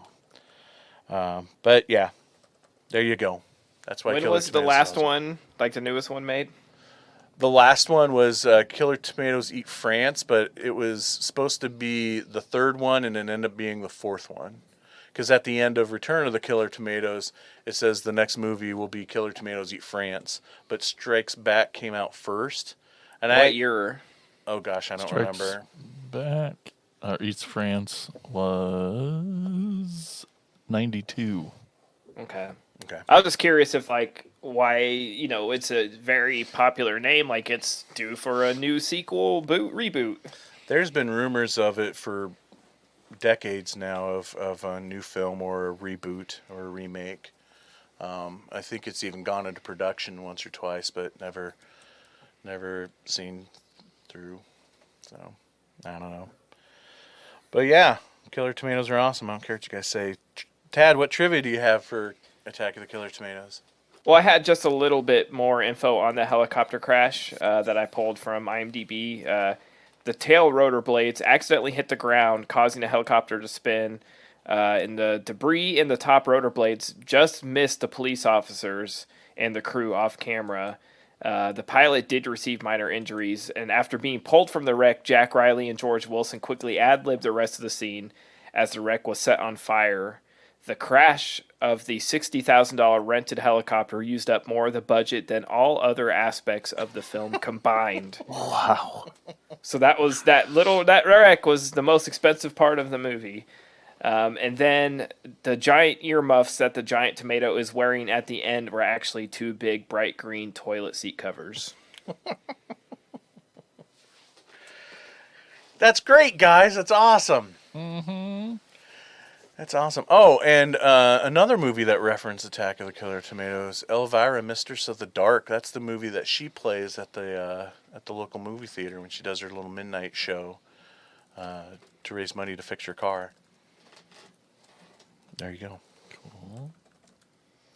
So it's unanimous. We all love Attack of Killer Tomatoes. Okay, so that's it, folks. Can't eat another bite. It's all the films for this episode, but don't worry, there's still more Attack of the Killer podcasts to come. We're going to take a quick break, and when we come back, we'll be serving dessert. And tonight's dessert is segments. But first, you're going to hear about our podcast network called the Prescribed Films Podcast Network. The PFPN is home to so many amazing shows, such as Atomic Weight of Cheese, where cult cinema is real life, and real life is frequently cult cinema. You can check them out, Atomic Weight of Cheese, and all the other shows at thepfpn.com. We'll be right back.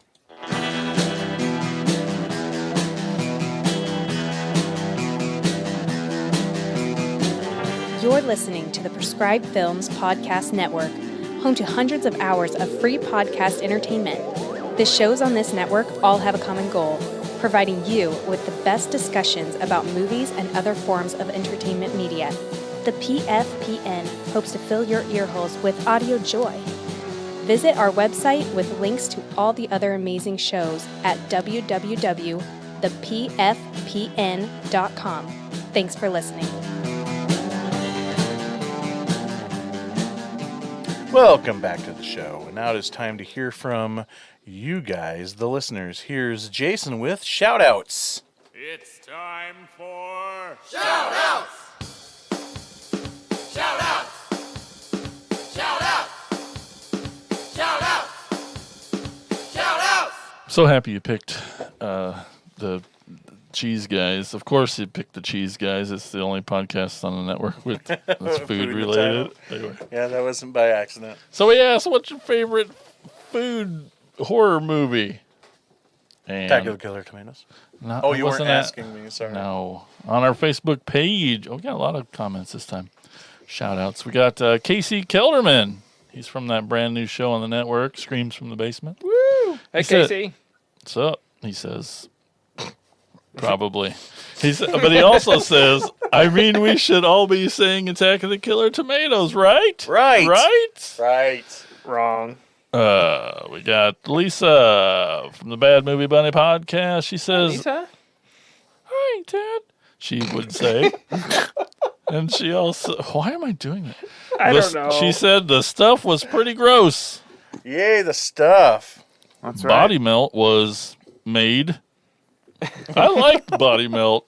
Maybe so did more I. than the stuff, which it's okay, but yeah, but that's so funny. All right, we got Melvin Randolph. He says gravy.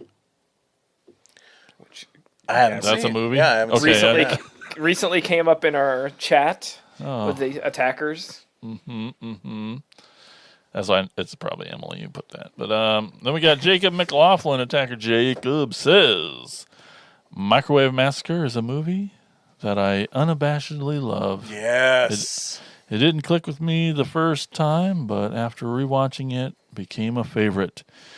Jackie Vernon's performance is one to behold. Yeah, but it is. That must be my problem. I just haven't watched it more than that one time.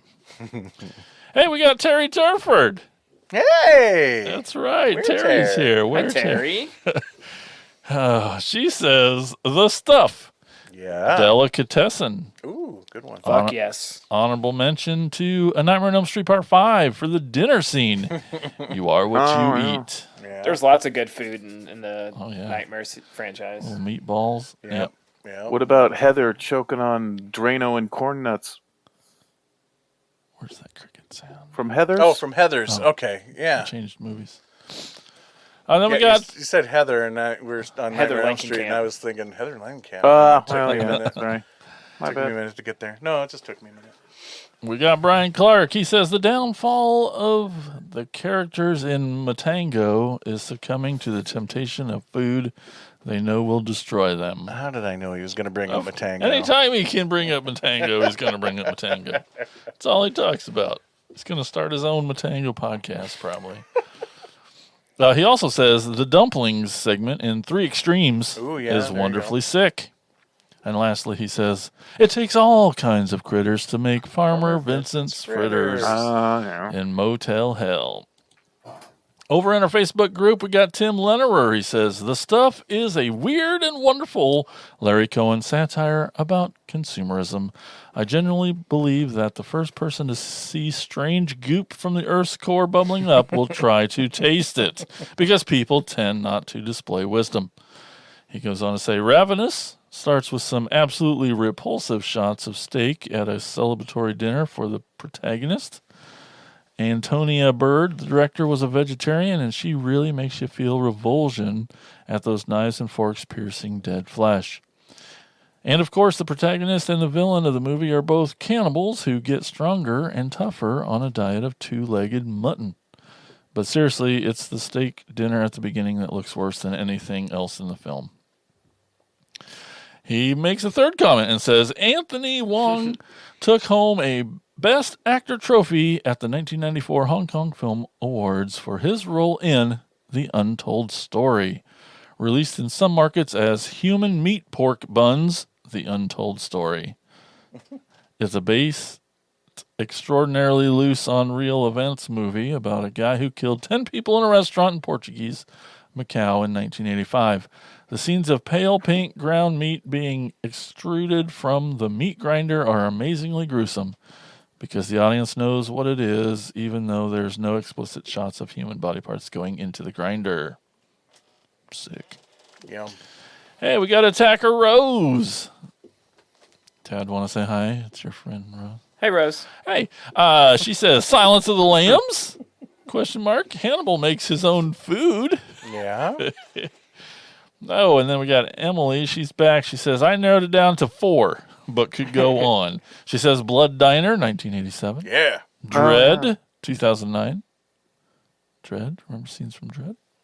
The Menu, 2022. Good pick. Yeah. Mm-hmm. And Perfect Host from 2010. Haven't seen it. Okay. Nope. And then lastly, in the Facebook group edition, we got Attacker Abe Kirshner. He says, the answer is the stuff. But the menu, of course, he'd say that. Of course, he's obligated to say it. Mm-hmm. He says, but the menu was great. Was a great one as well. And just to offer up a unique answer, Flex Gourmet on Shudder was a batshit crazy, gross watch about people who make music, aka soundscapes, with cooking food. To give you an example of what to expect, it seemed like something Mike would pick for the show as a conversation piece. Hell no, that movie. That being said, I did enjoy it. That movie's stupid. That one's. It sucked. People are forgetting Fresh too. Yep. Meatball. Over on the Instagram, we got this guy named, his Shrekweg, SCH. It's Shrek. It's Stefan. That's who it is. He's got some Stefan Sitter. He says Stephen We're King. not big readers. No, he says Stephen King's movie adaptation on Thinner is great. Oh, yeah, okay. No, lack of food. Yeah. Mm-hmm. And then he has another comment here. He says, nice topic that you guys brought to the table. Okay, there's a pun. But anyway, when it comes to Listen to Mike too long. I know, right? When it comes to human flesh being food to other people, and we're going totally cannibal movies. So that aside, watching other people eating can be disgusting in a way, and a perfect example for that is the dinner scene in the beginning of 1999's Ravenous. Oops, a cannibal movie. But the way they shot that scene makes me want to go full veggie. And we had nothing over on Twitter, but look at that. There's a message on the machine. Hey, everybody. Attacker Brian here for my bi-weekly phone call. Sounds like the boys are talking killer food this episode. So we got to go with some Ginger Dead Man. One of my favorites with Gary Busey and his crazy, Death's bed, the bed that eats. I mean, the bed is eating people as its food, I gather. I mean, maybe that's killer furniture, maybe it's killer food, maybe it's a little bit of everything. The Stuff. He's drunk. Ice Cream Man. Yeah. Super Size Me. I mean, that's about killer food, right? The guy on the side eating McDonald's. Last but not least, the one that started it all, Attack of the Killer Tomatoes. Yeah. The namesake for this podcast and all of our friends. You guys take care. Watch out for that killer food. Bye-bye. Thanks, Godzilla. See, I can't believe Jason's not freaking out right now because technically Texas Chainsaw Massacre is about food too. Yeah, we should have watched that. So, but It's hey, about a family that eats people. Yeah, they sit around the dinner table and. Anyway, so you guys can also get your voicemail on the show. You can give us a call at 415-952-6857 or 415-95-AOTKP. Leave us a voicemail. We'll put your pretty voices on the show, and that's your way to get onto shout-outs because that's what this segment was. That's it. But we're not done yet. One more to go. We got some Insane's Picks.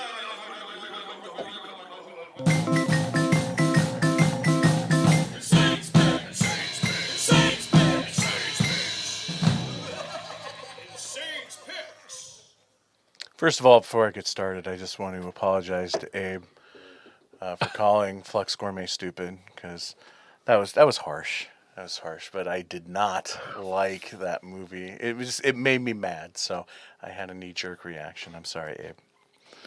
Now, that out of the way.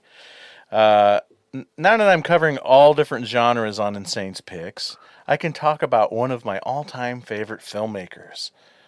One of those rare filmmakers that I feel has never strayed from his original vision, although there are many others out there that would disagree.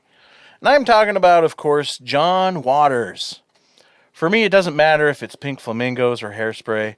As soon as I start up a John Waters film, I know it's a John Waters movie. And for this Insane's Picks, I'm going to talk about the film that kind of bridges the gap between his early films, such as Multiple Maniacs and Pink Flamingos, and his more mainstream stuff like Cry Baby and Hairspray. I'm going to be talking about 1981's Polyester. Polyester is about a suburban housewife with a fetish for smelling things. Her name is Frances Fishpaw, and she's played by Divine. Her world falls apart when she finds out that her husband, the owner of a porno theater, is serially unfaithful to her. And and also that her juvenile delinquent daughter gets pregnant, and also her drug-addicted son is suspected of being the foot fetish stomper who goes around stepping on women's feet. Her best friend is Cuddles, her former housekeeper, now rich debutante, played to perfection by Edith Massey. Cuddles tries to help her through her husband's infidelity and Francine's own alcoholism. One day she ends up meeting and falling in love with Todd Tomorrow, played by Tab Hunter, who also does the amazing opening theme song to the movie as well. And everything starts to go right for Francine until Todd ends up betraying her too. Like all of John Waters' films, Polyester was filmed in his hometown of Baltimore, Maryland. And one of the things that makes this film different is that it features a William Castle type gimmick called Orderama, where moviegoers were given a scratch and sniff card, and throughout the movie, a number would appear on the screen, and you would scratch and sniff that same number on the card, which I always felt like was a great thing of John Waters poking fun at his own audience, because it'd be a scene of like a character farting on film, and the number would pop up on the screen, and people in the audience would be scratching and sniffing the card. Like, what the smell is going to be. It's going to be nasty, but people did it anyway. And that's hilarious. Polyester is a great satire of suburban housewife and the suburban lifestyle. I also feel like it's kind of a send-up of daytime soap operas, which were the kind of stereotyped television viewing for bored suburban housewives. Complete with the traditional over-the-top dialogue and cartoonish performances that you expect from a John Waters film. It's very weird, very funny, very demented. I love Polyester, and it is truly an Insane's Picks. Woohoo! So that is it for this episode of Attack of the Killer podcast. I hope you are all full, and if not, you may have a tapeworm. Subscribe to our YouTube channel. You can also follow us on Facebook and Twitter. Be sure to leave us a review, all that online mumbo jumbo. And you can also become an attacker by going to jointheattackers.com. Thank you all so much for listening and sitting down at the dinner table with us, and we'll talk to you again next time on Attack of the Killer podcast. Oh no, could this be the end of? Attack of the Killer.